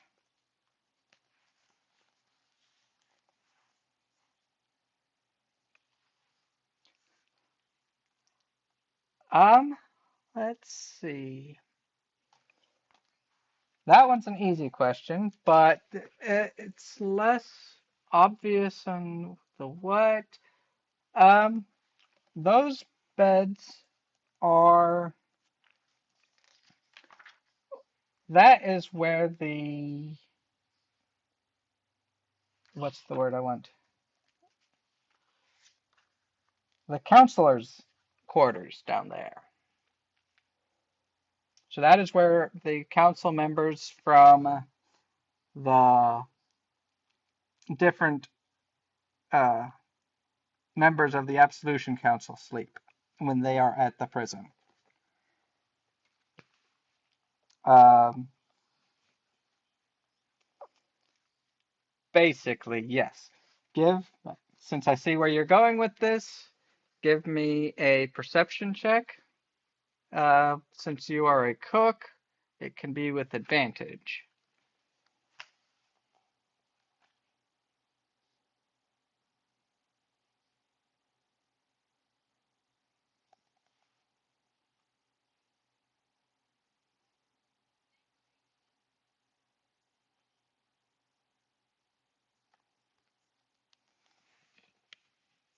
All right, so what you know is obviously there are 10 members of the Absolution Council. Each member has their own bedroom in the counselor's quarters area. Currently, there are only 3 members of the council at Revel's End. Uh, the the 10 members of the council are representatives from each of the different cities that make up the uh, having that kind of that make up the Lord's Alliance. The Lord's Alliance is uh, a alliance between the cities of Baldur's Gate, Mirabar, Neverwinter, Silvery Moon, Waterdeep, and Yartar, towns of Amphale, Daggerford, and Longsaddle, along with the dwarven stronghold of Mithril Hall. From from your time as a cook, you know that the 3 members that are here are Voss Anderton, who represents the city of Neverwinter. There is Jill Torbo from Baldur's Gate, and Kriv Norixius from the town of Daggerford.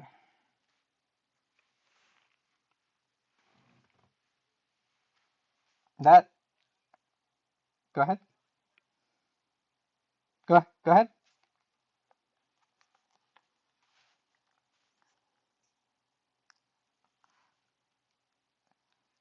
Uh, you have not heard anything about that.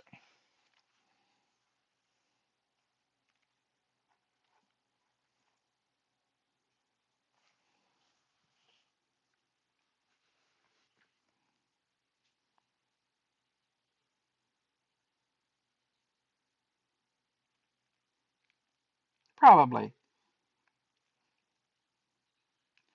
Uh, but you do know that when the counselors are not present, the warden is known to let visitors to the prison utilize those rooms,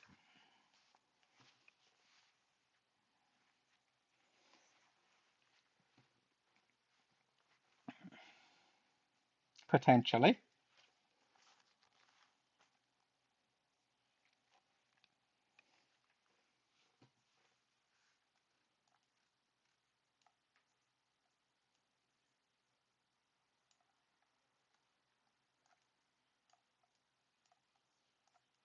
Yeah, that question. Mm,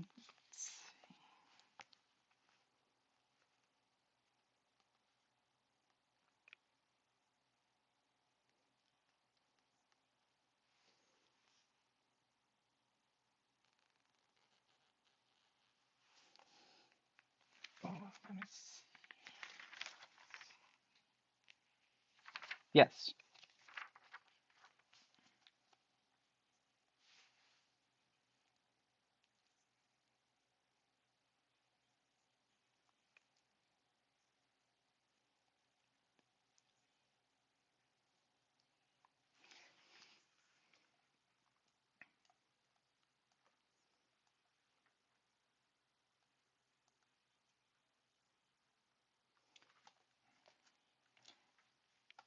In answer to your question, whichever guard it was that asked, when weather permits, they are given yard time over here.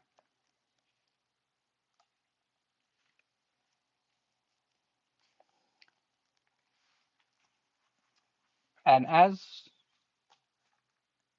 yep. And as for attempting to injure the prisoners, you can certainly try.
Dark red blood colored.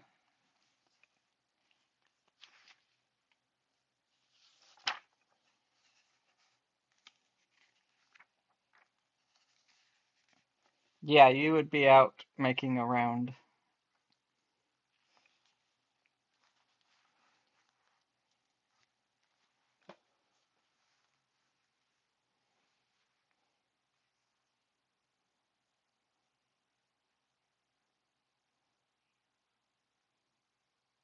Okay. Um,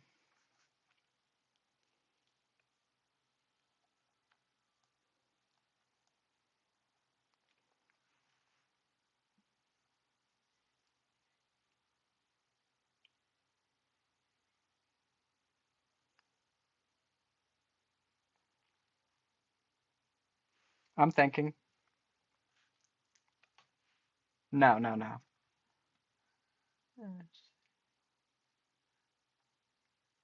What you know from your time being, let's say, within a week or so of being here, there are constantly three guards in each of the four towers around the outside.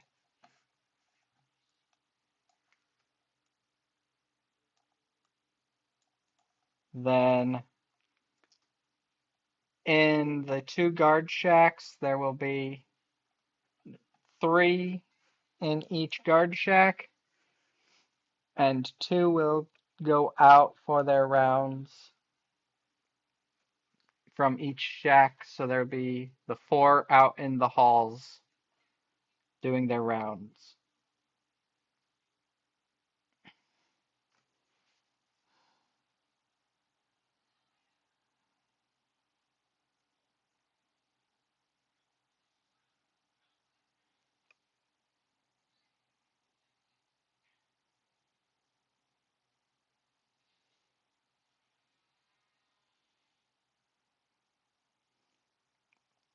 Okay.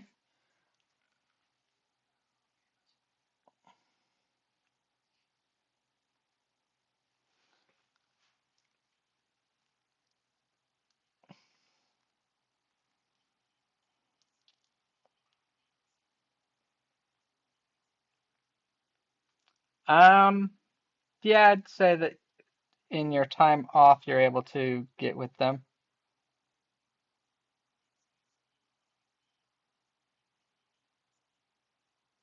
Yeah, you would be able to coordinate things.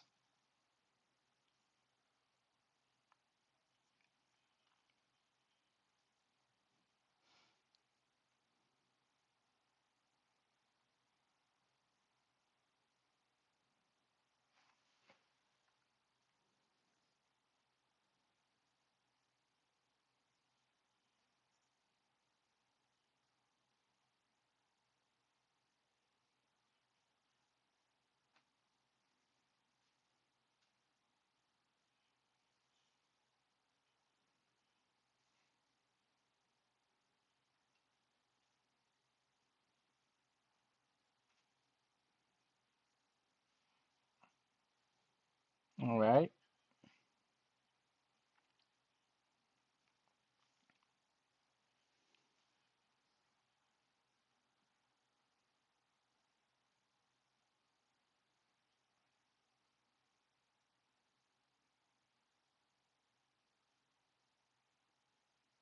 Yes.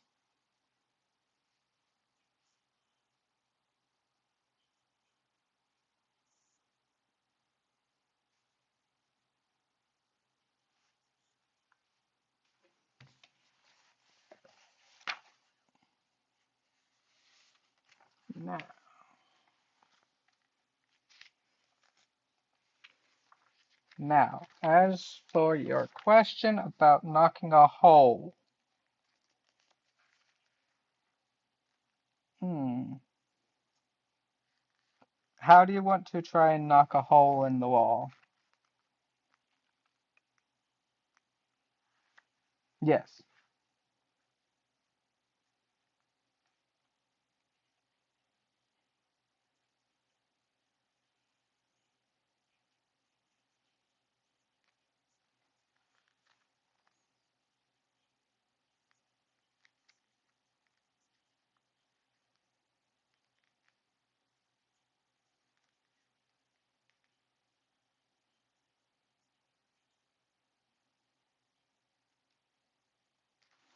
Okay.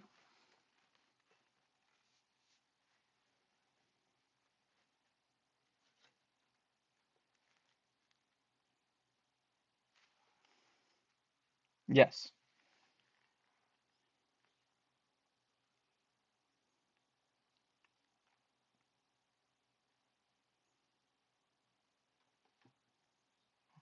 Mm-hmm.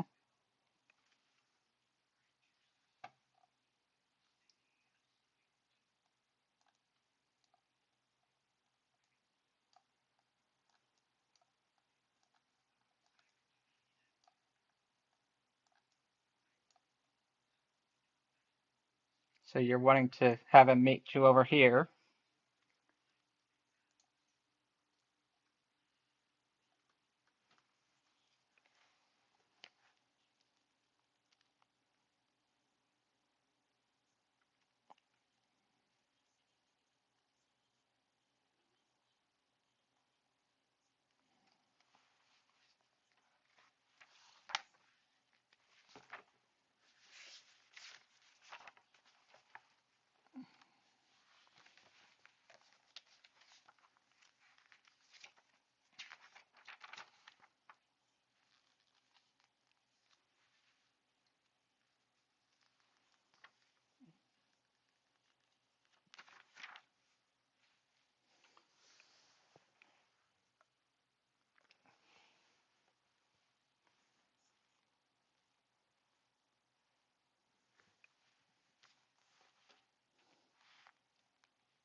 Potentially.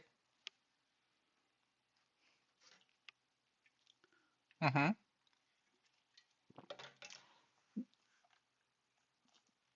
Yeah. That's about what you would. That's about what you would ascertain. Yes.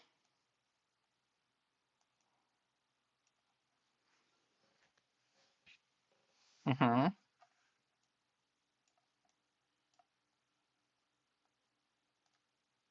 About. It says about 4 minutes. Yes.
I would assume as much.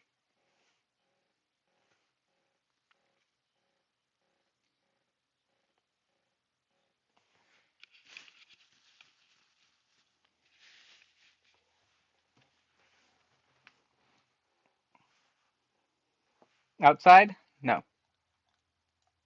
no.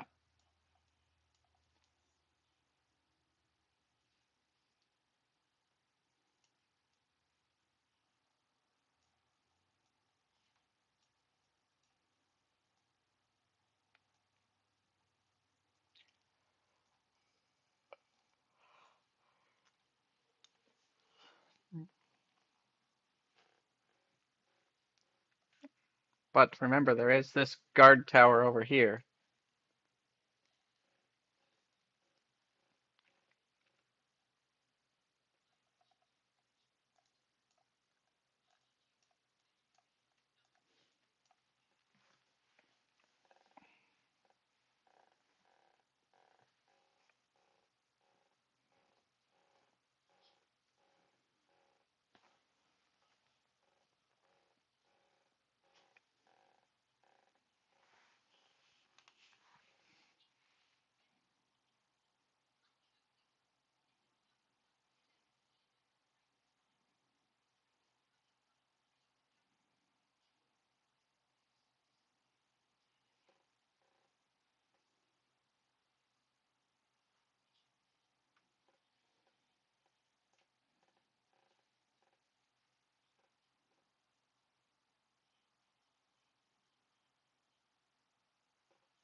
Correct.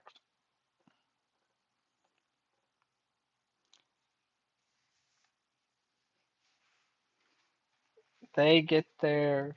It is bars, so it is passed through the bars to them. Yeah,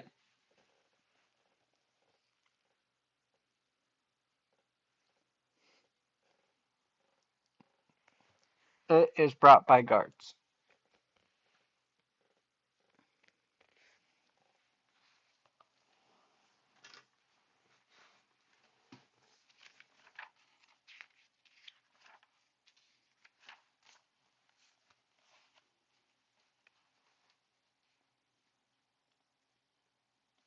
Yes.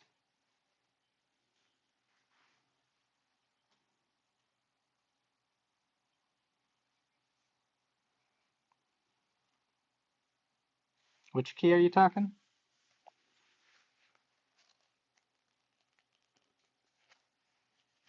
Oh, that no, that vanished.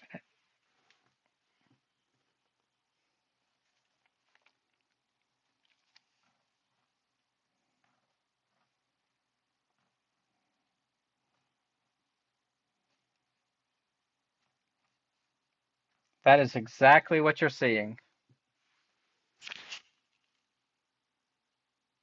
Yes.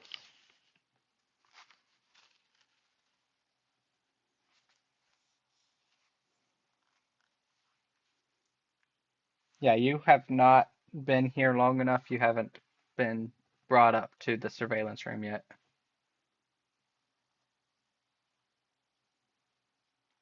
Potentially. I'd say right now you're probably been here a week or two, so you're still getting the hang of just guard duties.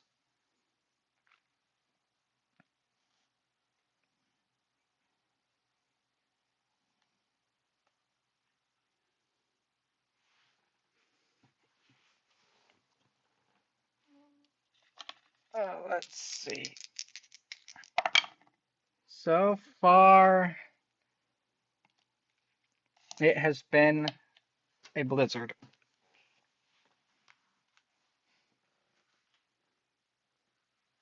Nope, they have not had any yard time.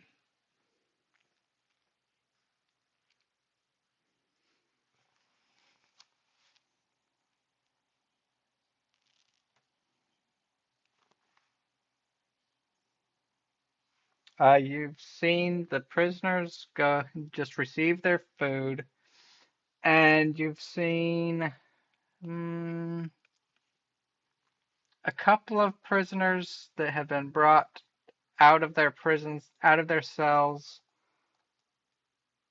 and brought. Let's see, where did they get? Where is that?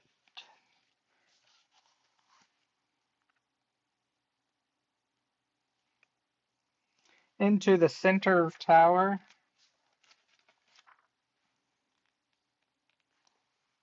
where they meet with the Absolution Council.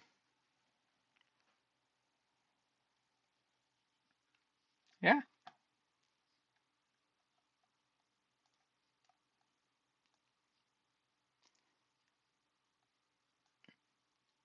Uh, they have good vantage points. Um, the guard towers wouldn't have a great view of the southern door here,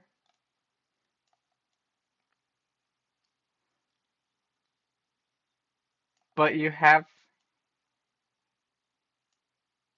noticed that from even in your guard tower, the barracks, you can see this area pretty well because it's 100 feet up, and each level is about another 100 feet.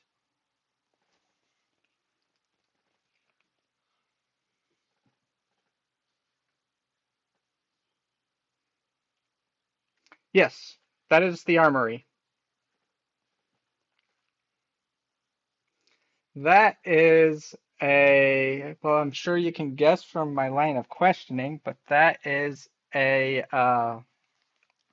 blanking on the name of it again. I'm having that kind of day. A spectator. As you can probably guess from my line of questioning for miniatures.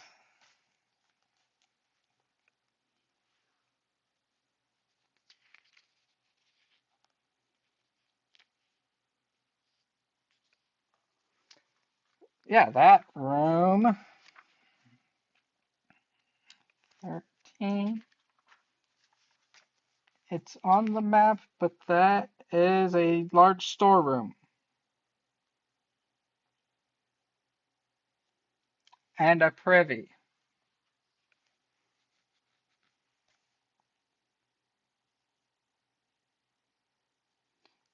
So what you've seen with the privy there is once a day prisoners are brought in there to carry the buckets outside and dispose of the waste while watched by guards. Great.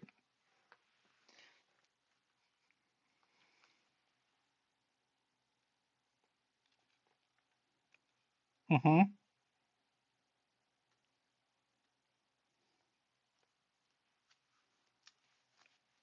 Let's see. How are we going to exfiltrate?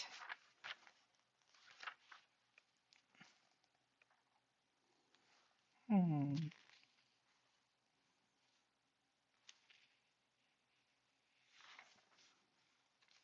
Yeah.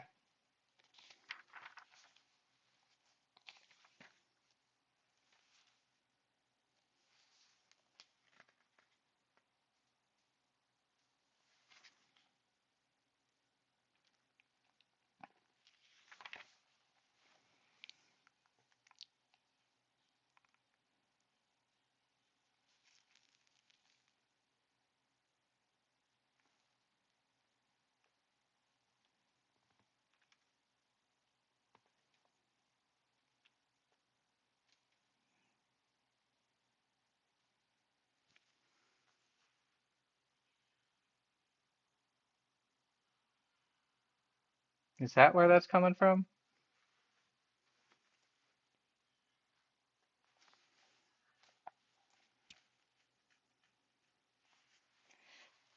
So, what would you like to do first? How would you like to attempt to make contact?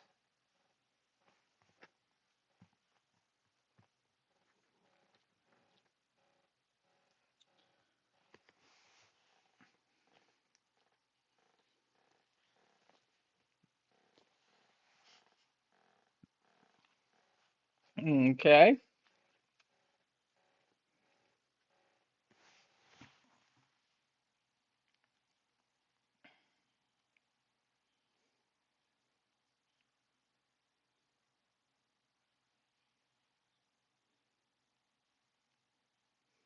So you want drippings to go there, kind of like that.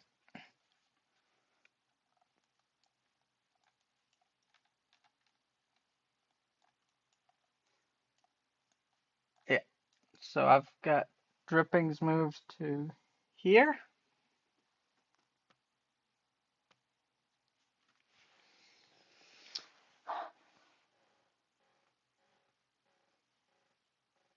No, that's me moving him there in question. That's what you want to do?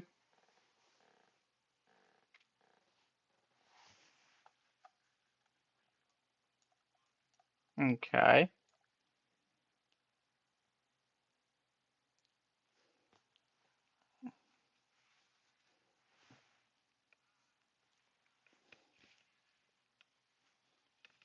Uh,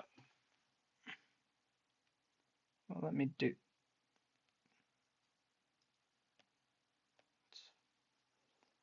So there. That is what your guard room would look like.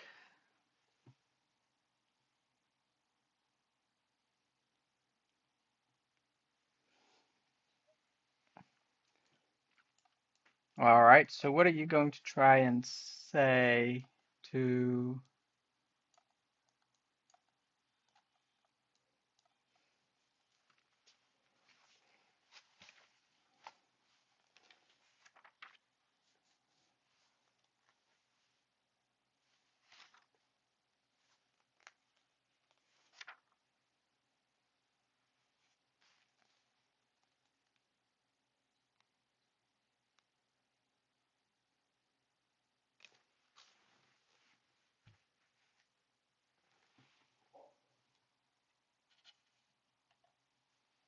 You receive no response.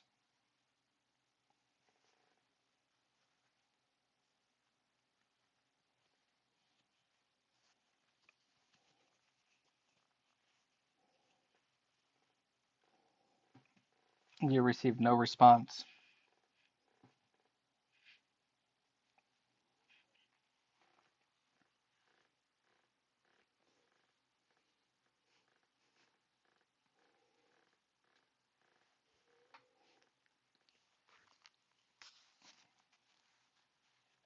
He did not receive a response.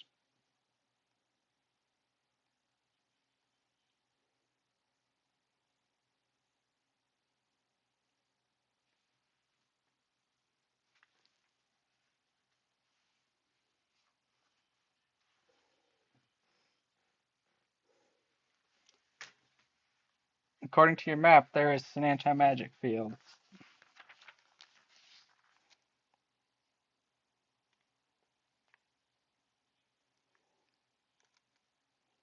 It's still magic.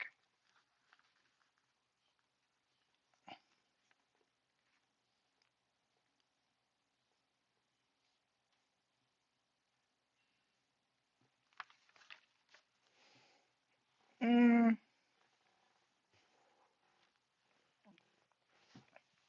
all right. As you are returning to your room, let's see.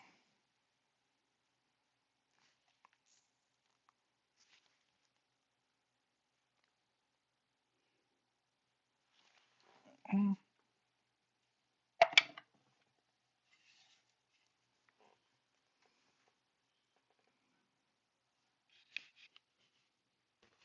go ahead.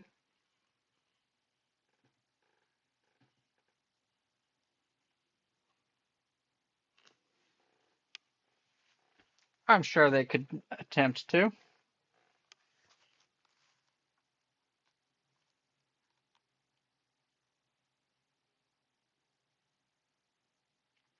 As you are returning to your uh, kitchens, you do encounter the other patrol of guards.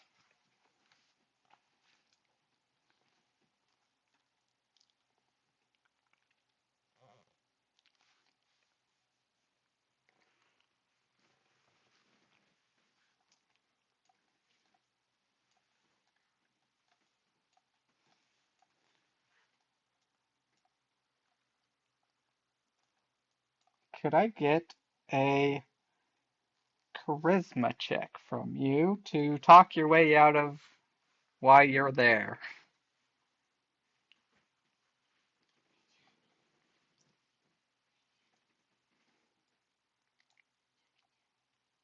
He was almost there.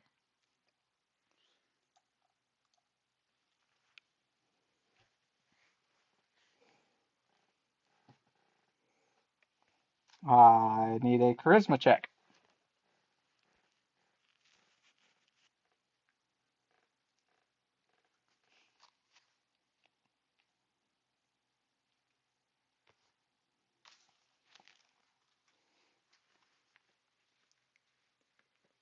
Oh, who's that?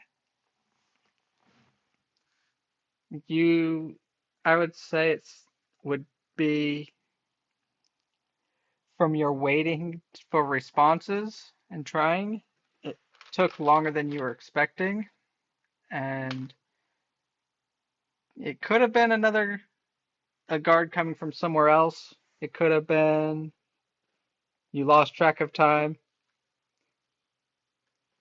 Just a charisma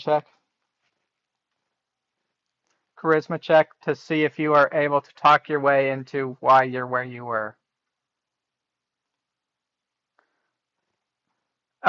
Talking your way, you are able to confuse and perplex the guard to the point of just go. Okay, yes.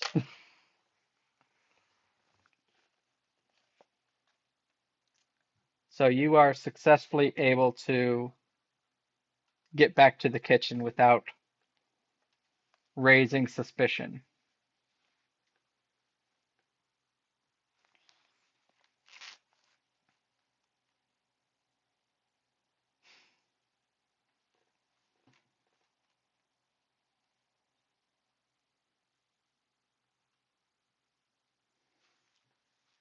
They are always on and they allow zero magic to penetrate. Let me find where it talks about them.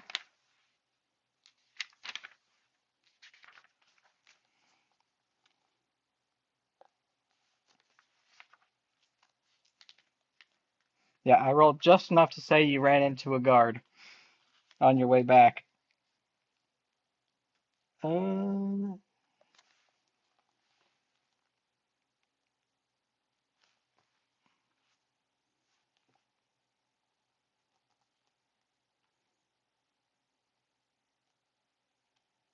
when you were coming back, I rolled just low enough for you to have run into a guard. Yeah, you talked your way out of it.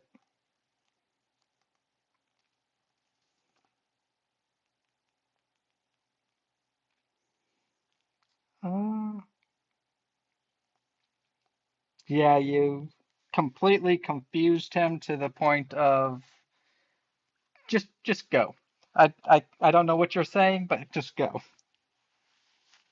Very technical.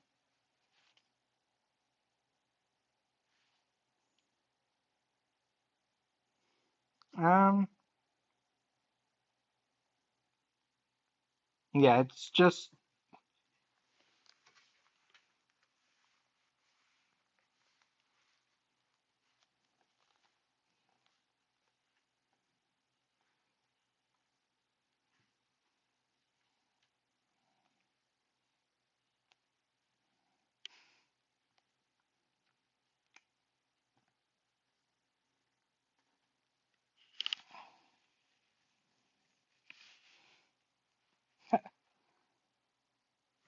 yeah, it says spells and other magical effects are suppressed.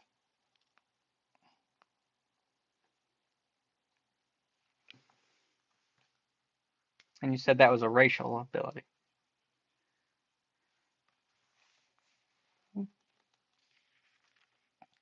Let's see.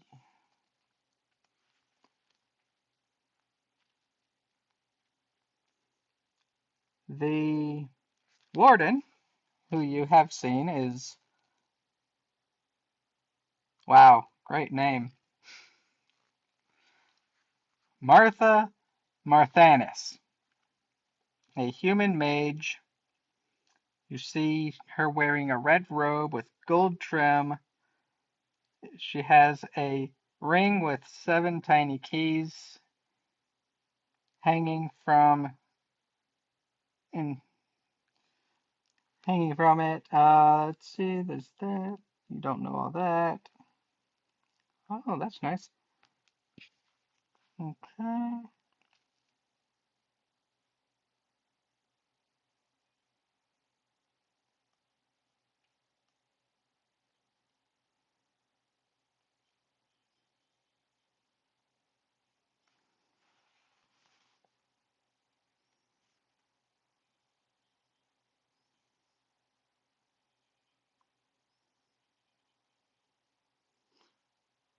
You have seen prisoners get visitors.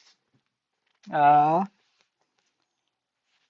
the warden allows visitors in, but whenever they get visitors, they are watched very closely by guards. You haven't noticed any go see prisoner 13, however.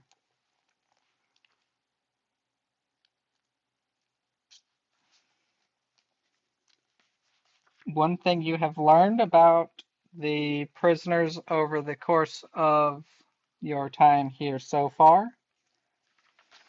is the prisoners are never spoken of or to by their name. Instead, they have all been assigned a number upon arrival in the prison.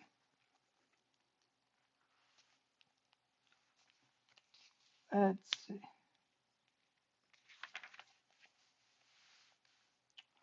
I was actually just looking for that.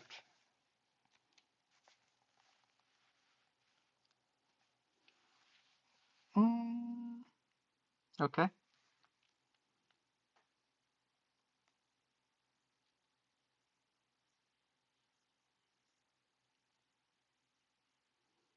Okay.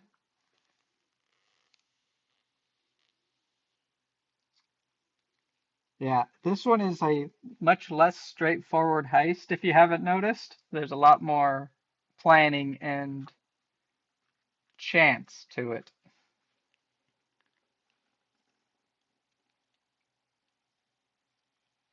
Yes, that would be perfectly fine.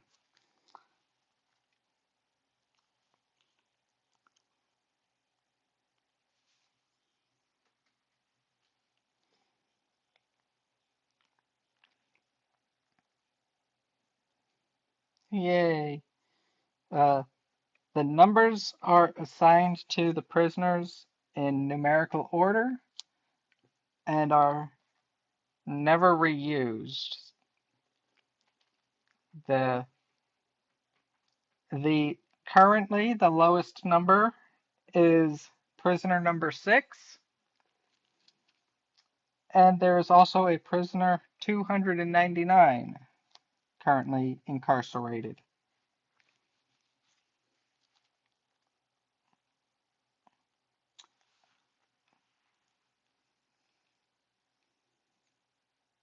Let's see. There are currently 25 prisoners.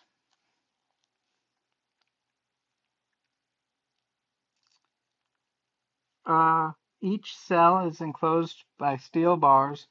Bolted to the back wall are iron bunks, each with a thin mattress, and a waste bucket sits near the beds.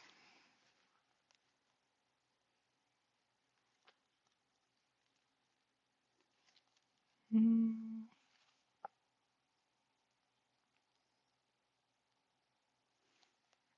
I'll double check, but I think they are warm.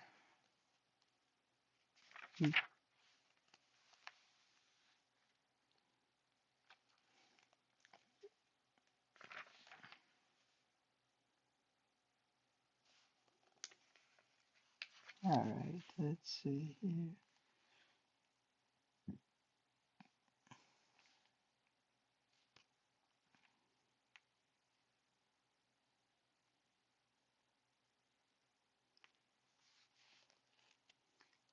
So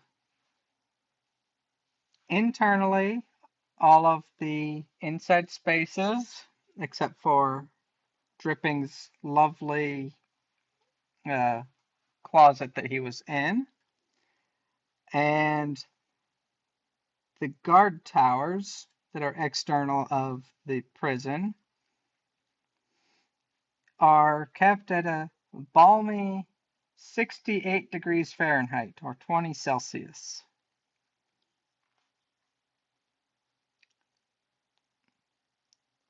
Outside of the prison, to include the yard and the external towers, are 0 Fahrenheit or negative 18 Celsius or colder depending on the weather.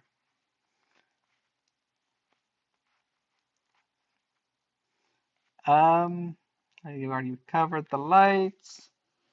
So yes, they are heated in their prison cells.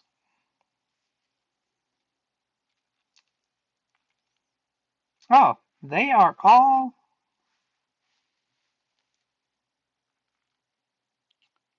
I've got that. Each inmate is wearing a hoodless robe without pockets, leather slippers without laces, and cloth undergarments. You've noticed when they are not in their cells, they are wearing manacles on their wrists and ankles.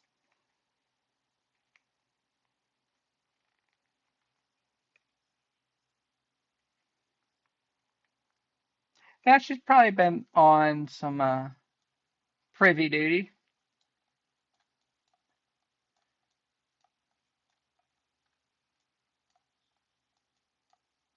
Yes.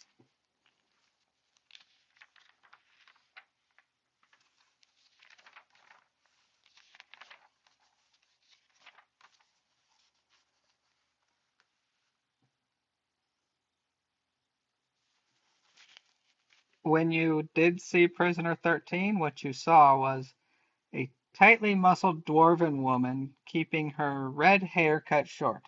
Her bronze skin is covered in tattoos that stretch from her collarbone to her ankles. Now, who's the dwarf? Which character is a dwarf? Peleg. You see some of her tattoos are dwarven poetry. There's an excerpt from a poem in dwarven script on her neck and across her shoulder blades that reads, "Endless dreams entombed in stone," in dwarvish. You see a rolling storm of brilliant flames covering her back and her ribs. Uh, Down her left arm, you see black and gray smoke and coil and shadows coil down her arm, ending in runes on the fingers of her left hand. Mm. There are purple and blue knotwork and runes down her right arm and across her back, her right hand, and down each finger. You see peeking above her robes on her chest, silver and brown mountain peaks, with the peaks just above her collarbones. Swirling green and blue waters. No, that's under her clothes. You don't see that. You don't see that either. Unless you're sitting there on her shower time. What's that?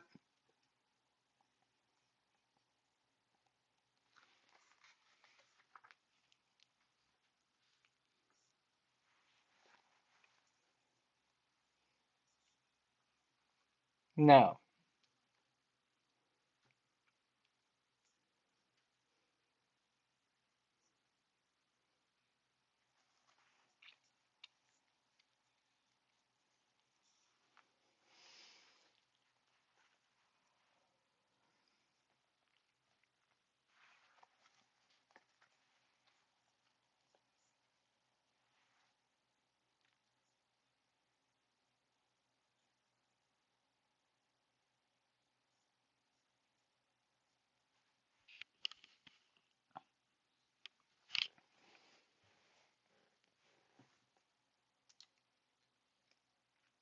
Hmm.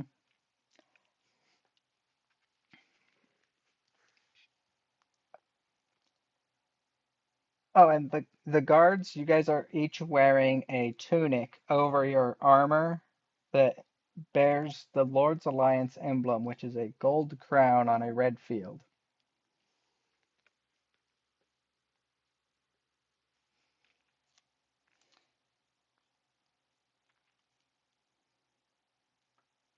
You are making, go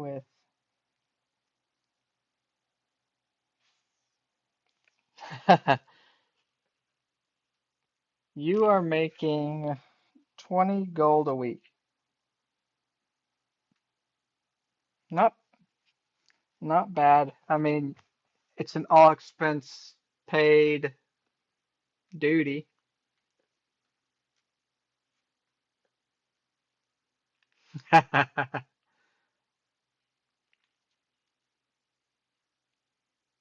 No, sorry.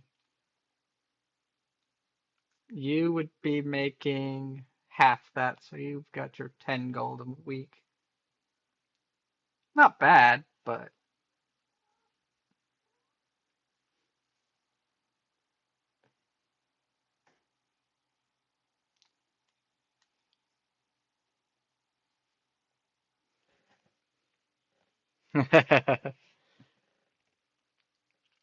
and drippings, stowaways don't get paid, sorry.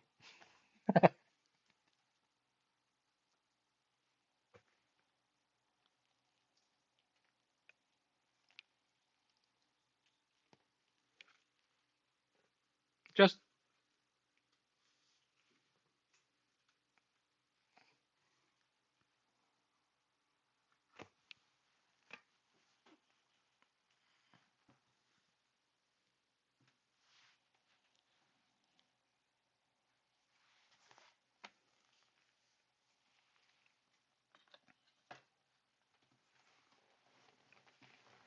or to empty the privies or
all right, well, let's go ahead and call that a night, and I will figure out ways to make this look better over the course of the week.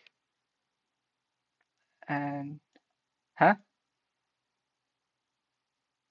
Yeah, I like how it looks. I would, I'm the type that it's never good enough, though.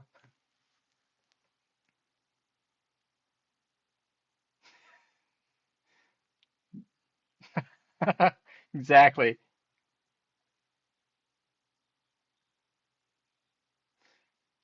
Yeah. Yeah, you told me they were there, and I just never had a chance to get to them and get them.